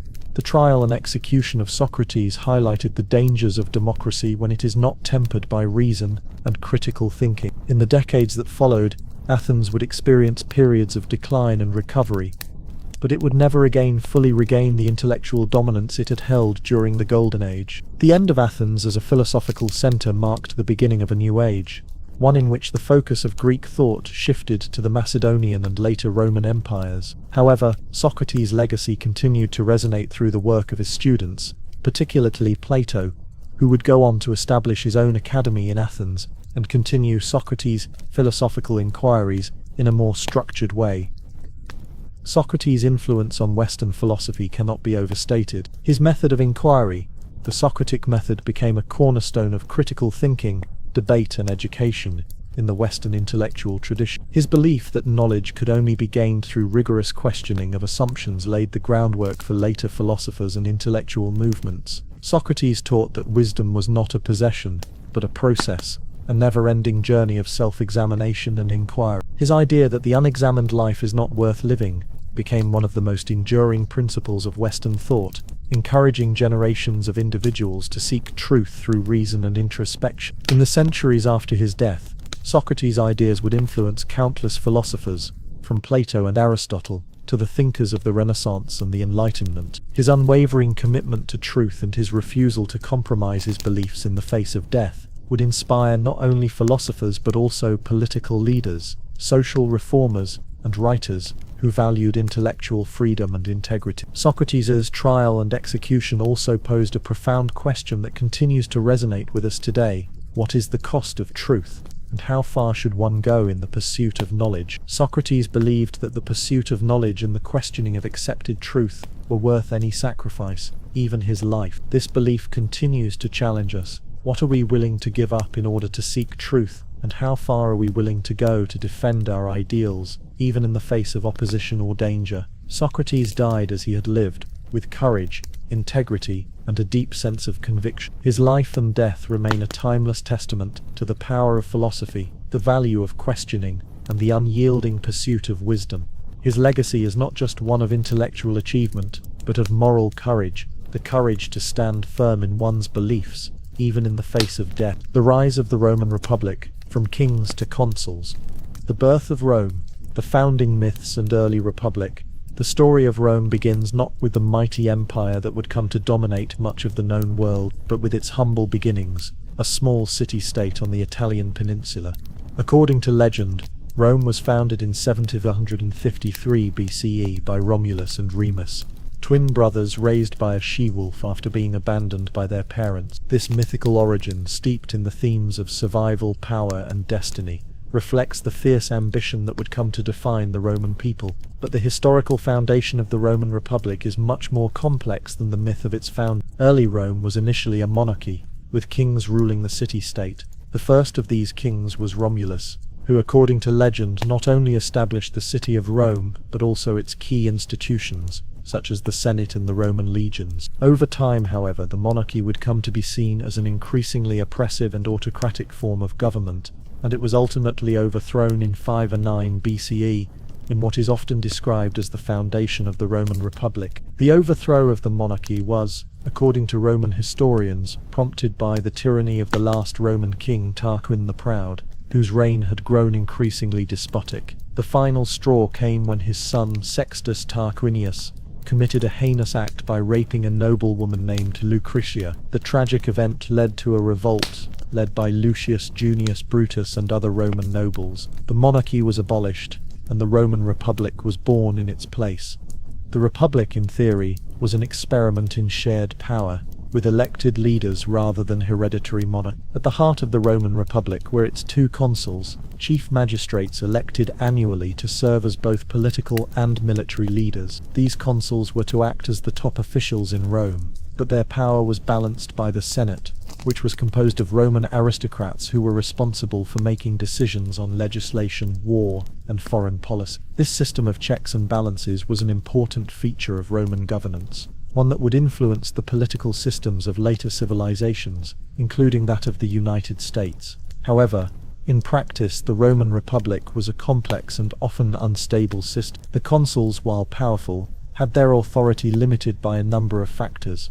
First, they could not serve consecutive terms, and their power was subject to the approval of the Senate. In times of crisis, however, the Senate could appoint a dictator, a leader with nearly absolute power, to handle a specific threat. While the position of dictator was meant to be temporary, it was a sign of the immense power that could be concentrated in a single individual, albeit for a short time. The Republic's political system, while innovative, was often fraught with internal conflict, political infighting, and power struggles. This tension between the power of the consuls and the Senate, along with the presence of a plebeian class that had limited political influence, was one of the key factors that shaped the early years of the Roman Republic. The plebeians, or common citizens, were often excluded from political power, and this imbalance created frequent unrest. Over time, the plebeians demanded greater representation and power, leading to a series of social and political struggles known as the Struggle of the Orders. This struggle saw plebeians push for greater rights, including the ability to hold political office and the protection of their legal rights. As the Republic grew, so did its ambition. The early years of the Roman Republic were marked by conflict with neighboring tribes and cities on the Italian peninsula.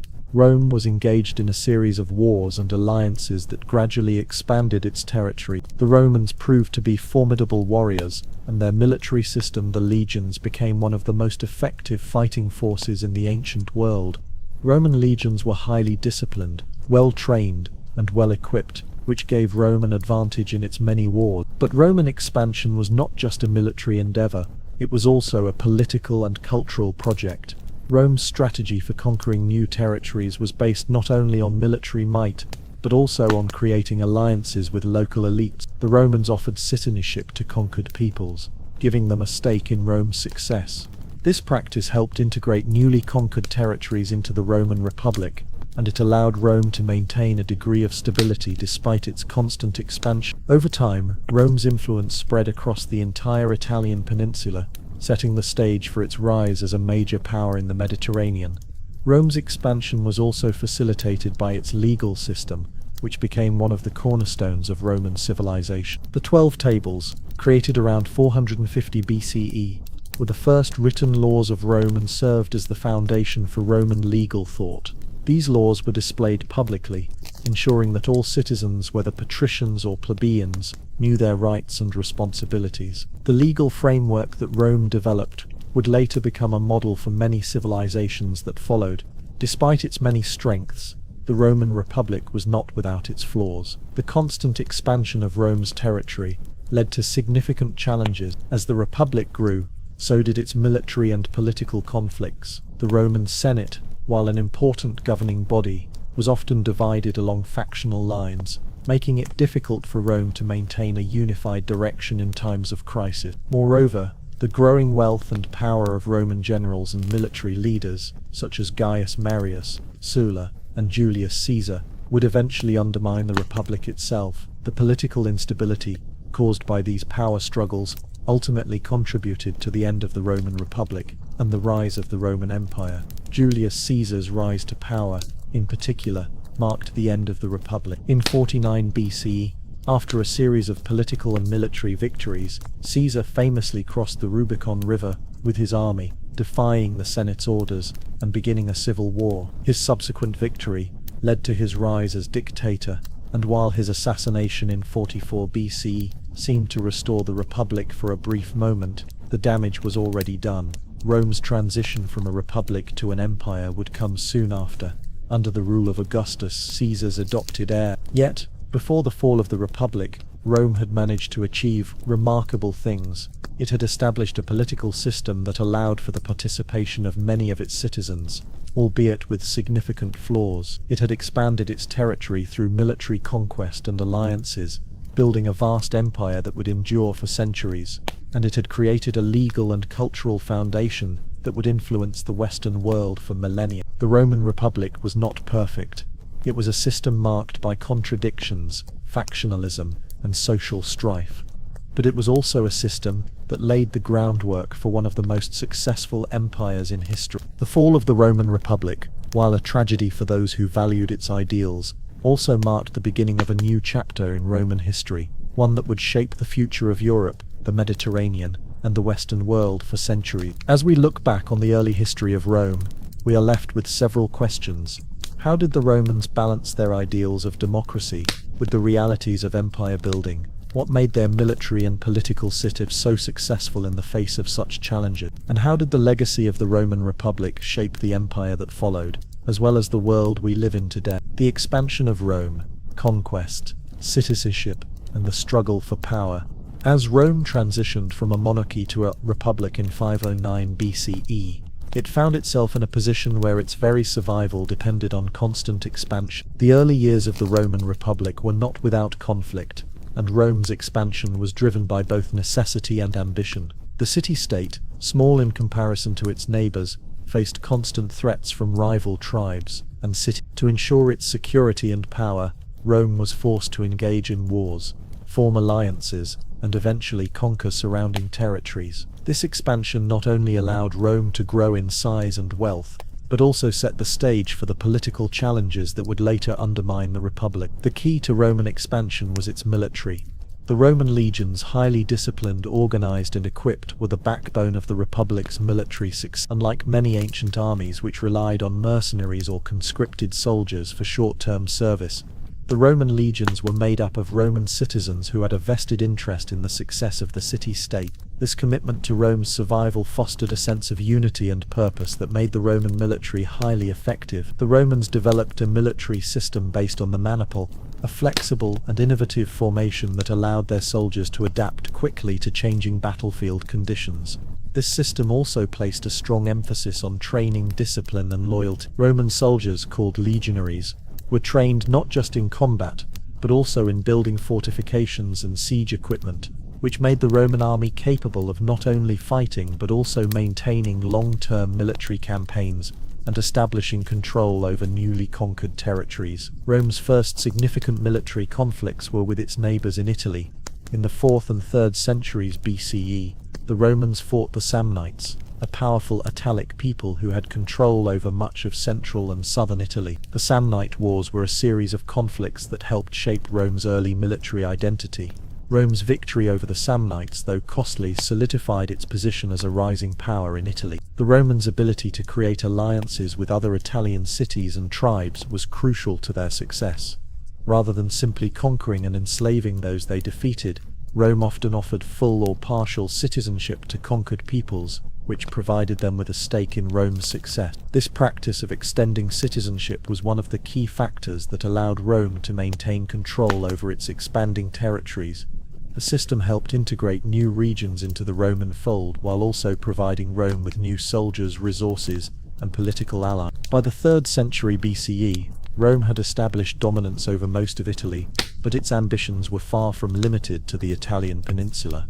As Rome's power grew, it began to look outward, first toward the Greek colonies in the south, and then across the Mediterranean. The Romans' first major conflict outside Italy came with the Punic Wars, 3 massive confrontations with Carthage, a powerful Phoenician city-state located in modern-day Tunisia. The Punic Wars were among the most significant conflicts in Roman history, and were a defining moment in the transition from a regional power to a Mediterranean superpower. The First Punic War 26-4-241 BCE began when Rome intervened in a conflict between Carthage and the Greek city-state of Syracuse in Sicily. Despite having little experience in naval warfare, Rome built a powerful fleet and engaged the Carthaginians in a series of naval battles, eventually defeating them.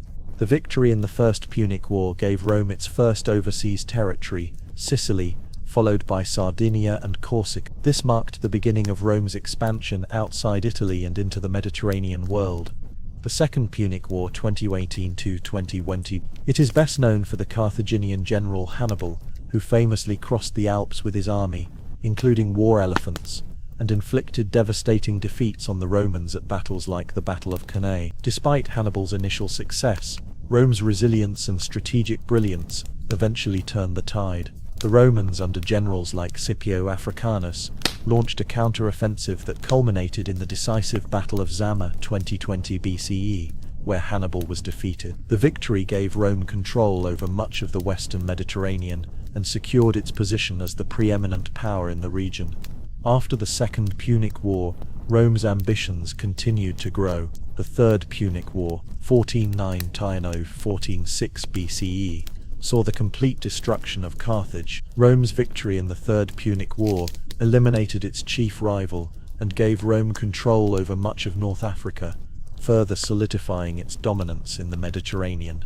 But as Rome expanded its territory, it also faced new internal challenges. The rapid accumulation of wealth and land from conquests led to deep social and economic divisions. While the Roman elite grew richer, the small farmers who made up the backbone of the Roman legions found themselves increasingly in debt and losing their land. The growing wealth inequality between the patricians, the aristocratic class, and the plebeians, the common citizens, created tension within Roman society. One of the most significant sources of this unrest was the issue of land distribution. Rome's success in war had resulted in large-scale land acquisition, but this wealth was not evenly distributed. As more and more land was taken from conquered peoples, it was often given to wealthy Romans, who could afford to buy up large estates. Meanwhile, small farmers found themselves losing their land due to debt and the demands of military service.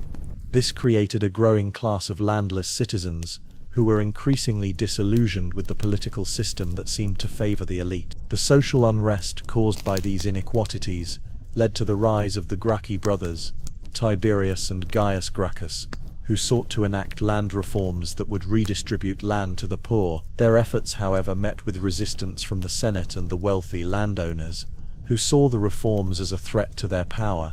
Tiberius was assassinated in 1303 BCE, and Gaius followed in 1221 BCE, both of them dying violently as a result of their attempts to challenge the established order. The deaths of the Gracchi marked the beginning of a period of increasing political instability, where violence and populism became more common in Roman politics. This instability would grow over the following decades, as Rome continued to expand. The Republic was increasingly plagued by political factionalism, corruption, and the growing influence of military generals, who often had their own ambitions for power. As Rome's territory expanded, so too did its military power, and generals like Gaius Marius, Lucius Sylla, and eventually Julius Caesar began to wield unprecedented influence over Roman politics. Their ability to command armies loyal to them, rather than to the state, set the stage for the eventual collapse of the Roman Republic and the rise of the Roman Empire. Rome's expansion during the early Republic laid the foundation for its later imperial dominance. It was not just military conquests that allowed Rome to grow, but also its ability to incorporate new people, ideas and resources into its fold. The system of granting citizenship to conquered peoples, while it created tension, also allowed Rome to build a loyal and diverse population that contributed to its success. However, as Rome expanded, it became increasingly difficult to maintain the Republic's fragile political system, and the social, economic and political fractures that had begun to show in the early Republic would soon lead to its downfall. As we look back at this period in Roman history, we are left to consider what made the Roman Republic so successful in the early years, and how did the pressures of expansion, wealth, and political instability lead to its eventual collapse? Could Rome have avoided the decline of its republican system, or was it an inevitable consequence of its growth? The fall of the Roman Republic, power struggles and the path to empire, as Rome expanded its influence across the Mediterranean and beyond. The very foundations that had made the Roman Republic a model of governance began to show signs of decay. What started as a system of shared power between elected officials where decisions were made by the Senate and the assemblies of Roman citizens evolved into a system where personal ambition, military loyalty, and political violence began to supersede the rule of law. The transformation from a republic to an empire did not happen overnight. It was a process that spanned decades of political instability, civil wars and military upheaval. The breakdown of the Roman Republic can be traced back to a few critical issues: wealth inequality, military power, and the concentration of political influence. As Rome grew richer from its conquests, the Republic's political system became increasingly ineffective at managing the wealth and power amassed by the elite. The plebeians, who had once fought for the right to participate in government, found themselves alienated from the political process. Meanwhile, the growing power of military leaders created a new set of challenges, as commanders with personal armies became increasingly powerful and influential in Roman politics. The first major crack in the Republic's structure appeared during the 1st century BCE, with the rise of powerful military generals. Gaius Marius, a reform-minded general, significantly altered the Roman military system, allowing the landless poor to join the army. This created a large and loyal fighting force that was more dependent on the general who commanded them than on the state itself. This shift in allegiance from the Roman government to individual generals set the stage for future conflicts. Marius's reforms were intended to strengthen Rome's military capacity, but they also sowed the seeds of political instability. Marius himself became a populist leader, challenging the traditional elite. He was elected consul an unprecedented 7 times, and his growing power made him a direct threat to the Senate.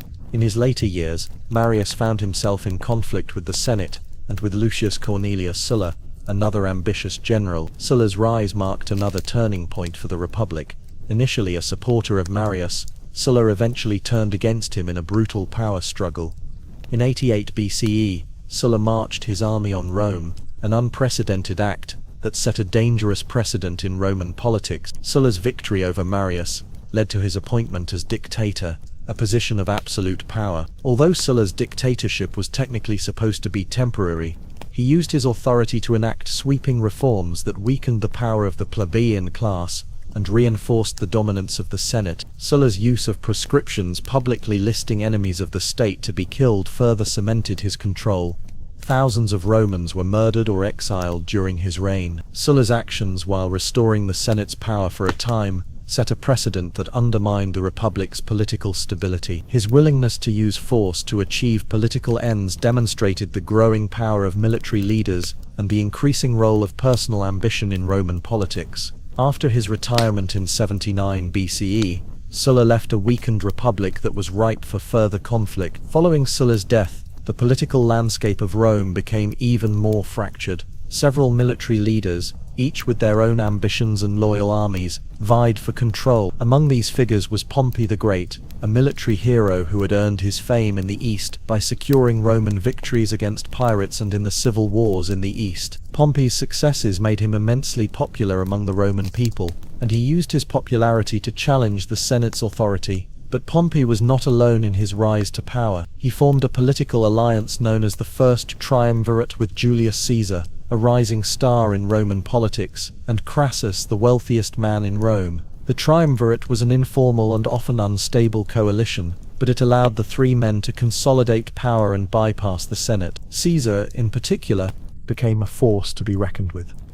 He was a military genius, and his conquest of Gaul, modern-day France, greatly expanded Roman territory, bringing immense wealth and prestige to the Republic. Caesar's growing influence made him a threat to both Pompey and the Senate. In 49 BCE, Caesar crossed the Rubicon River with his army, an act of open defiance against the Senate's authority.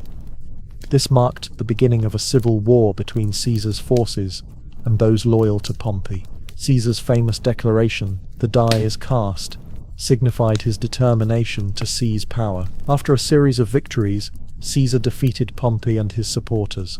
Pompey fled to Egypt, where he was ultimately assassinated, marking the end of the rivalry between the two generals. Caesar's victory left him in control of Rome, and in 44 BCE, he declared himself dictator for life, a move that alarmed many in the Senate. While Caesar implemented a number of reforms, including reducing debt and redistributing land, his concentration of power was seen as a direct challenge to the Republic's traditional political system. His critics, including Brutus and Cassius, feared that he intended to make himself king, thereby ending the Republic for good. On the Ides of March in 44 BCE, Caesar was assassinated by a group of conspirators within the Senate.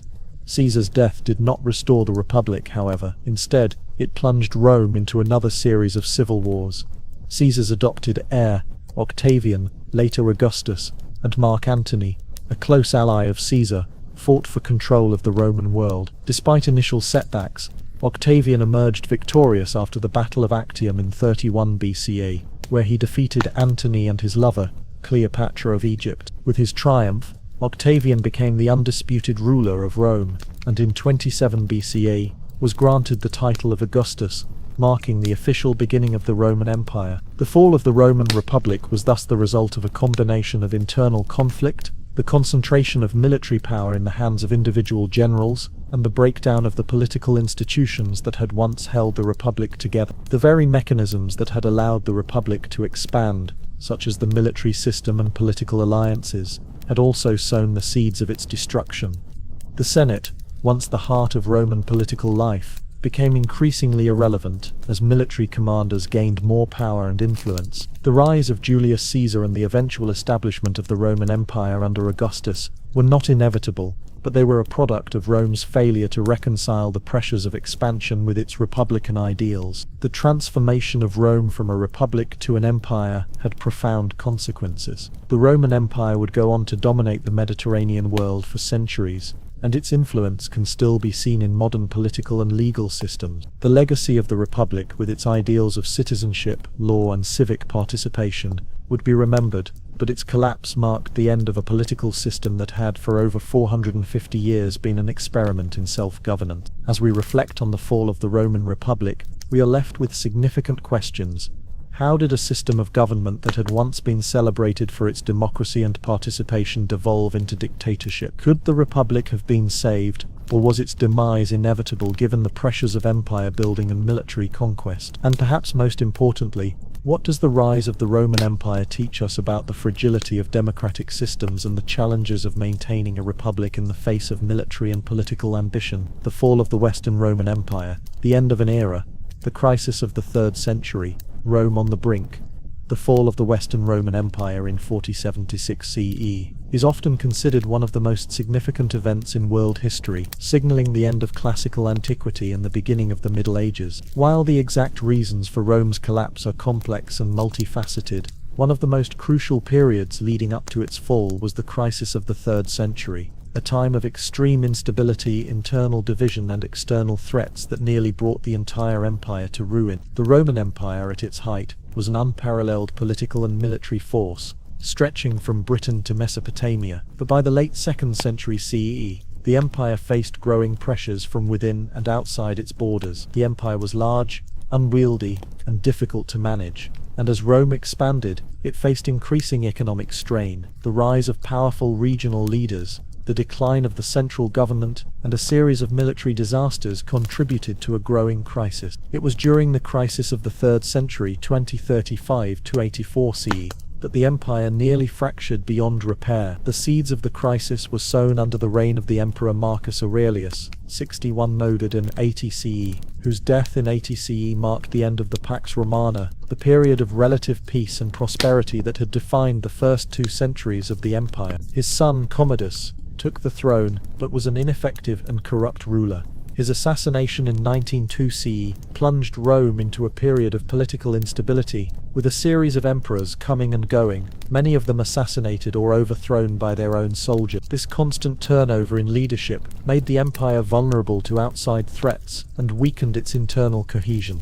The 3rd century saw Rome beset on all sides. To the north, Germanic tribes such as the Goths, Vandals and Franks began to raid Roman territories, pushing deeper into the empire's frontiers. To the east, the Sassanid Persians, under their powerful king Shapur I, launched invasions into Roman-controlled Mesopotamia, seizing key territories and humiliating the Roman military. Meanwhile, in Africa, the Berber tribes and other local forces began to revolt, destabilizing the western provinces. In response to these threats, the Roman Empire found itself constantly fighting on multiple fronts, draining its resources and manpower. Internally, the empire struggled with economic collapse. The debasement of currency due to inflation and a decline in trade weakened the economy. The empire had grown dependent on the tribute of conquered peoples and provinces, but as territories were lost to invasion or rebellion, those resources began to dwindle. To make matters worse, there was a significant decline in agricultural productivity, in part due to the disruption caused by war and invasions, as well as the economic difficulties faced by rural communities. The declining wealth of the empire led to a decrease in the tax base, making it harder to fund the military and public services.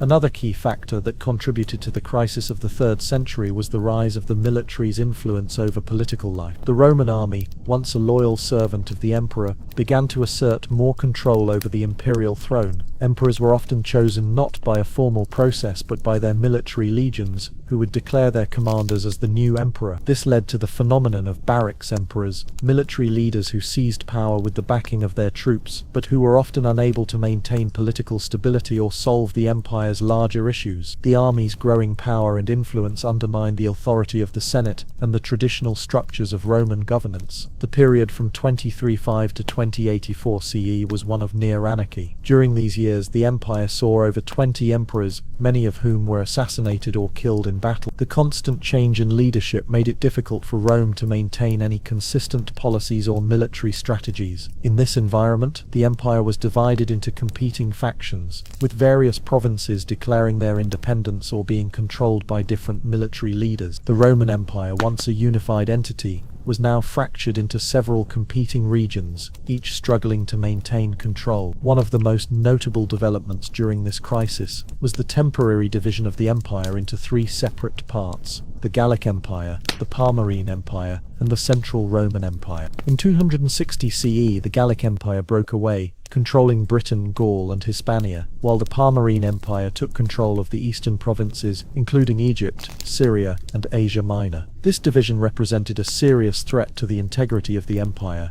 and the Roman central government struggled to reassert its control. However, after a series of military campaigns, the Central Roman Empire was able to reunite the territories, albeit with much of the empire weakened and unable to recover fully from the decades of division. During this turbulent time, the Roman Empire faced its greatest crisis yet, the threat of total collapse. It was only through the efforts of Emperor Aurelian 270–275 CE that the empire was able to survive. Aurelian, a military leader of great skill and resolve, restored much of the empire's territory, defeating the Gallic Empire and the Palmyrene Empire and bringing the western provinces back under Roman control. He also implemented significant reforms to stabilize the economy, including the introduction of a new currency. His reign was marked by military victories, but the empire was still struggling under the weight of the many challenges it faced. Though Aurelian's reforms helped stabilize the empire for a time, they did not address the deeper issues of governance, military control, and economic stability.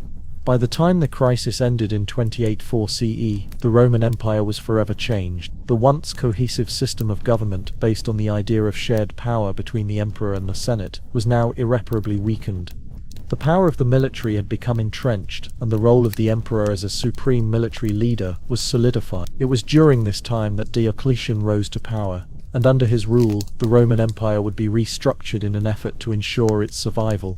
Diocletian recognized the need for bold reform and began to address the empire's internal and external challenges. One of his first actions was to divide the empire into two parts, the Eastern Roman Empire and the Western Roman Empire, each with its own emperor.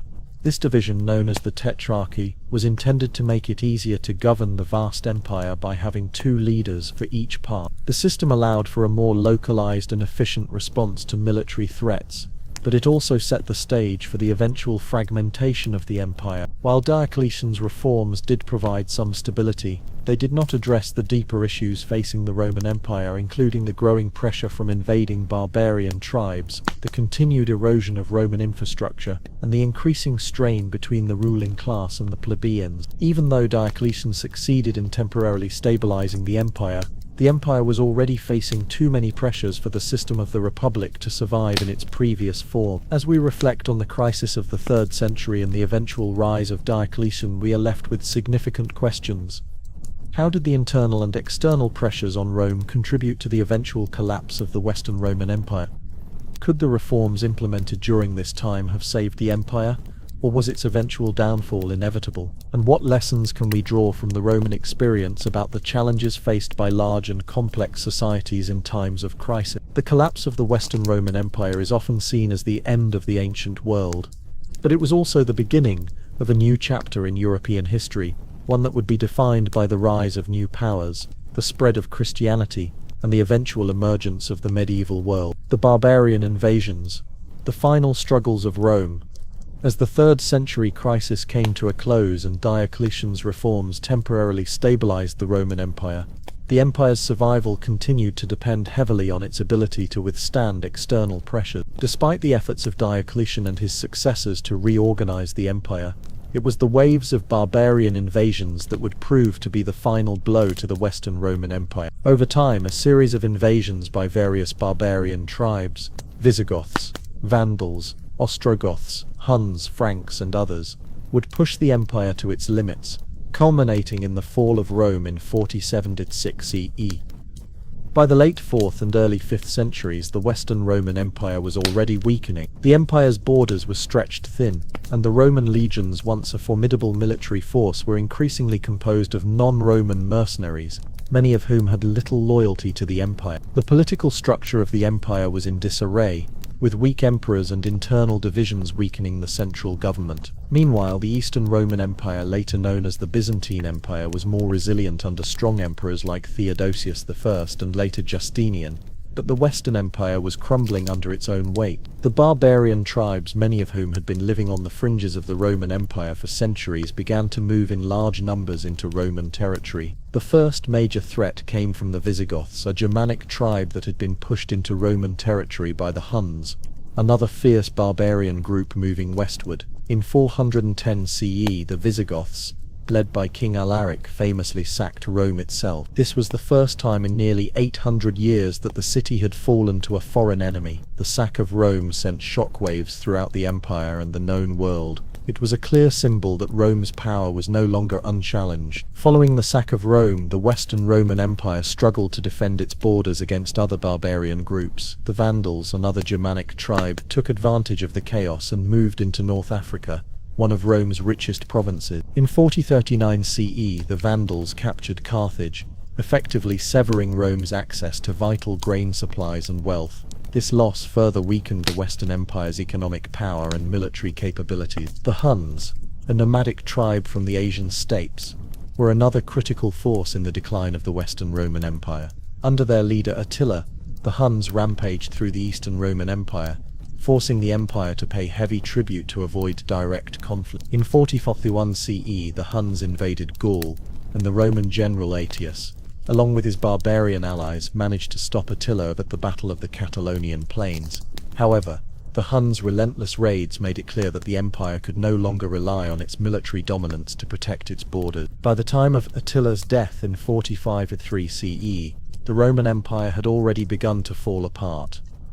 The continued pressure from barbarian groups, combined with the political instability and economic decline within the Western Empire, left it vulnerable to further invasion. The final blow came in 4076 CE, when the last Roman emperor in the West, Romulus Augustulus, was deposed by the Germanic chieftain Odoacer.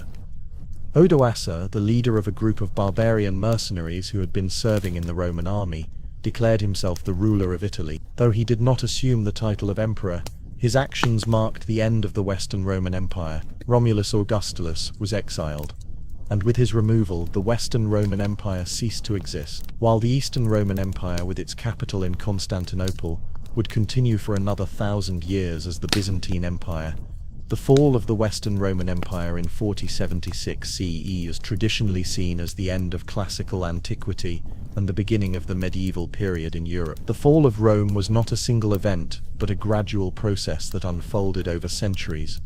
The empire's decline was driven by multiple factors, including internal political corruption, economic decline, military overstretch, and the pressure of barbarian invasions. The invasions themselves were not random. They were the result of a complex web of causes, including the movement of people due to climate change, population pressures, and the decline of other empires in the East. The barbarian invasions, which initially seemed like external threats, were, in many ways, the final nails in the coffin of the Western Roman Empire. The Visigoths, Vandals, Ostrogoths, and others were not simply invaders, they were also a reflection of the internal decay of the empire. As the Roman Empire weakened, these tribes took advantage of Rome's disarray, sometimes fighting for survival, sometimes seeking better land, and often exploiting the empire's political divisions.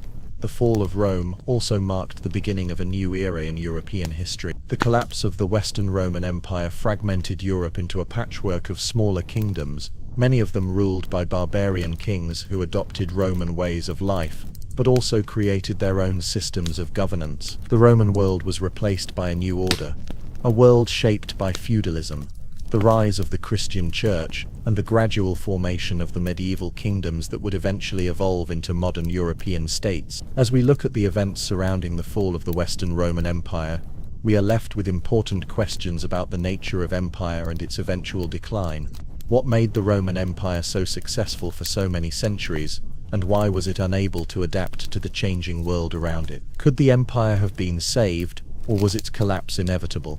And what lessons can we draw from Rome's decline that might be applicable to other civilizations throughout history? The fall of the Western Roman Empire is not just a story of military defeat, it is a story of transformation, the shifting of power, and the end of one era and the beginning of another. It was a moment in history when the old world gave way to the new, and the legacy of Rome would continue to influence the development of Western civilization for centuries to come. The legacy of Rome, how Rome shaped the medieval world. The fall of the Western Roman Empire in 47–6 CE marked the end of an era, but the legacy of Rome did not fade away with the collapse of its political structure. Instead, the influence of Rome continued to shape the development of Europe for centuries to come, particularly in the early medieval period. While the Western Roman Empire's fall created a power vacuum and led to the fragmentation of Europe into smaller barbarian kingdoms, Rome's intellectual, cultural, and legal legacies would prove to be far more enduring than the empire itself.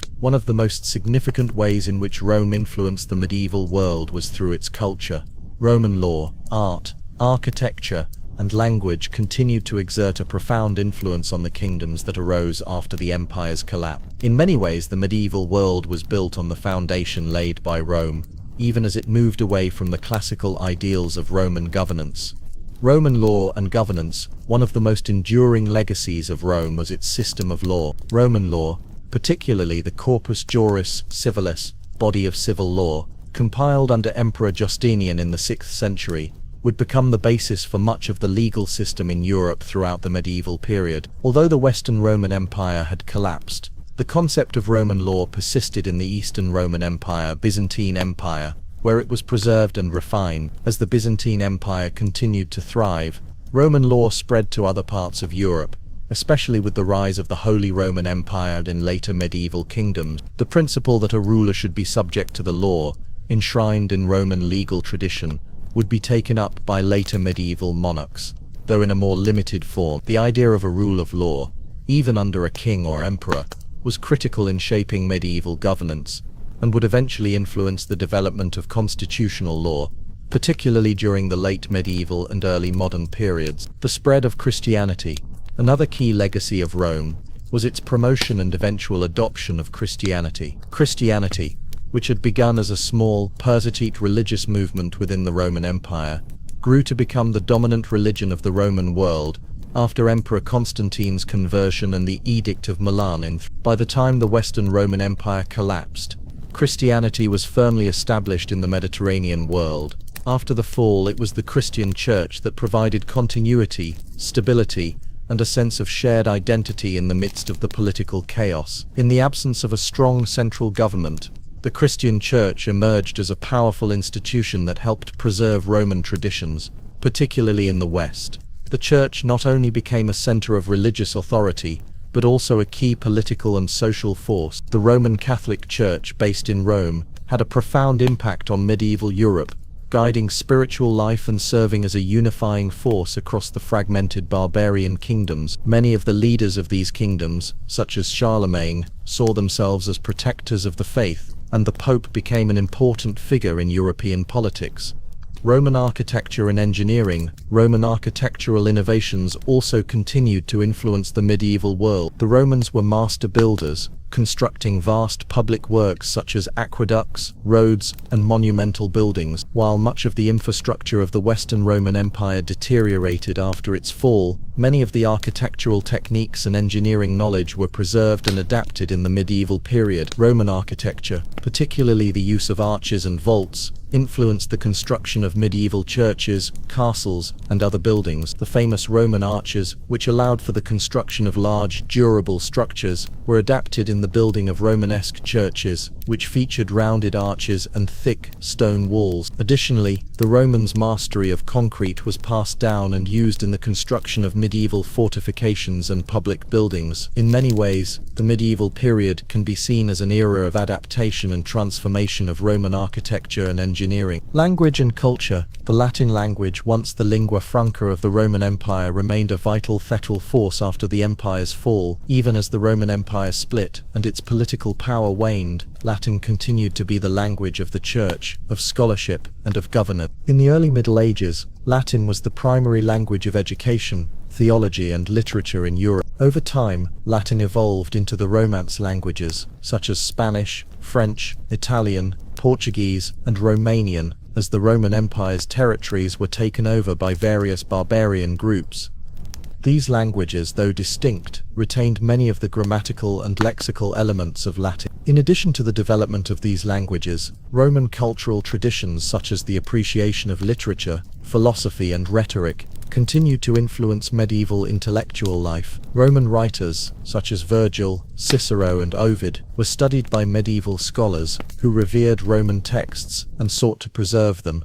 The Holy Roman Empire and the legacy of Roman power. After the fall of Rome, the concept of empire did not vanish. In fact, the idea of the Roman Empire persisted, albeit in a different form. In 800 CE, Charlemagne, king of the Franks, was crowned Holy Roman Emperor by Pope Leo III. This event marked the revival of the imperial idea in the West, although the Holy Roman Empire was very different from the Roman Empire in its structure and power. The Holy Roman Empire, which spanned much of Central Europe, was considered the continuation of Roman imperial authority in the West, although it was fragmented and decentralized compared to the unity of the ancient empire. Charlemagne's empire, though short-lived, set the stage for future efforts to revive Roman-style imperial power in Europe. The concept of the Holy Roman Empire would continue to shape European politics throughout the medieval period, with rulers like Otto I, Frederick I, and others seeking to build upon Charlemagne's legacy. Despite its political fragmentation, the Holy Roman Empire played a central role in shaping medieval European culture,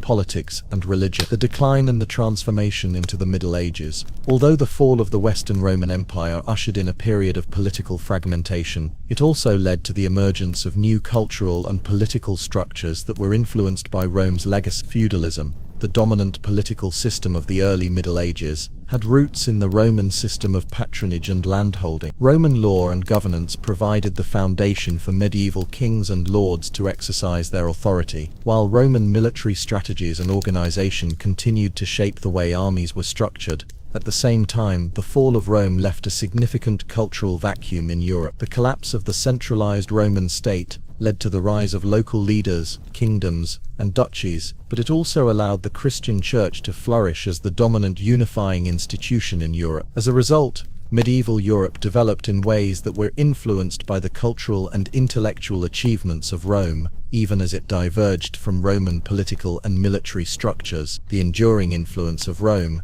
In the centuries following the fall of Rome, Europe experienced significant changes, but the influence of Rome was ever present. The intellectual tradition of Rome was revived during the Renaissance, when scholars rediscovered and celebrated Roman texts, art, and philosophy.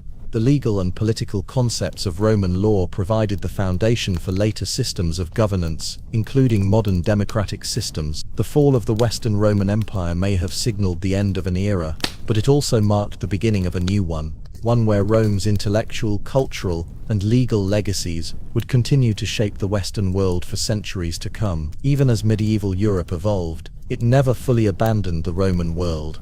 In many ways, the history of Europe in the Middle Ages and beyond can be understood as the transformation of Rome's legacy. Its fall was not a true end, but a transformation that would echo throughout history. As we reflect on the fall of the Western Roman Empire and the enduring legacy of Rome, we are left to consider, how did Rome manage to leave such a lasting impact on the world, even as it crumbled? What does the continued influence of Rome teach us about the longevity of cultural, intellectual, and political systems? And in a world marked by the rise and fall of civilizations, what can Rome's transformation into the medieval world tell us about the ways in which legacies endure across time?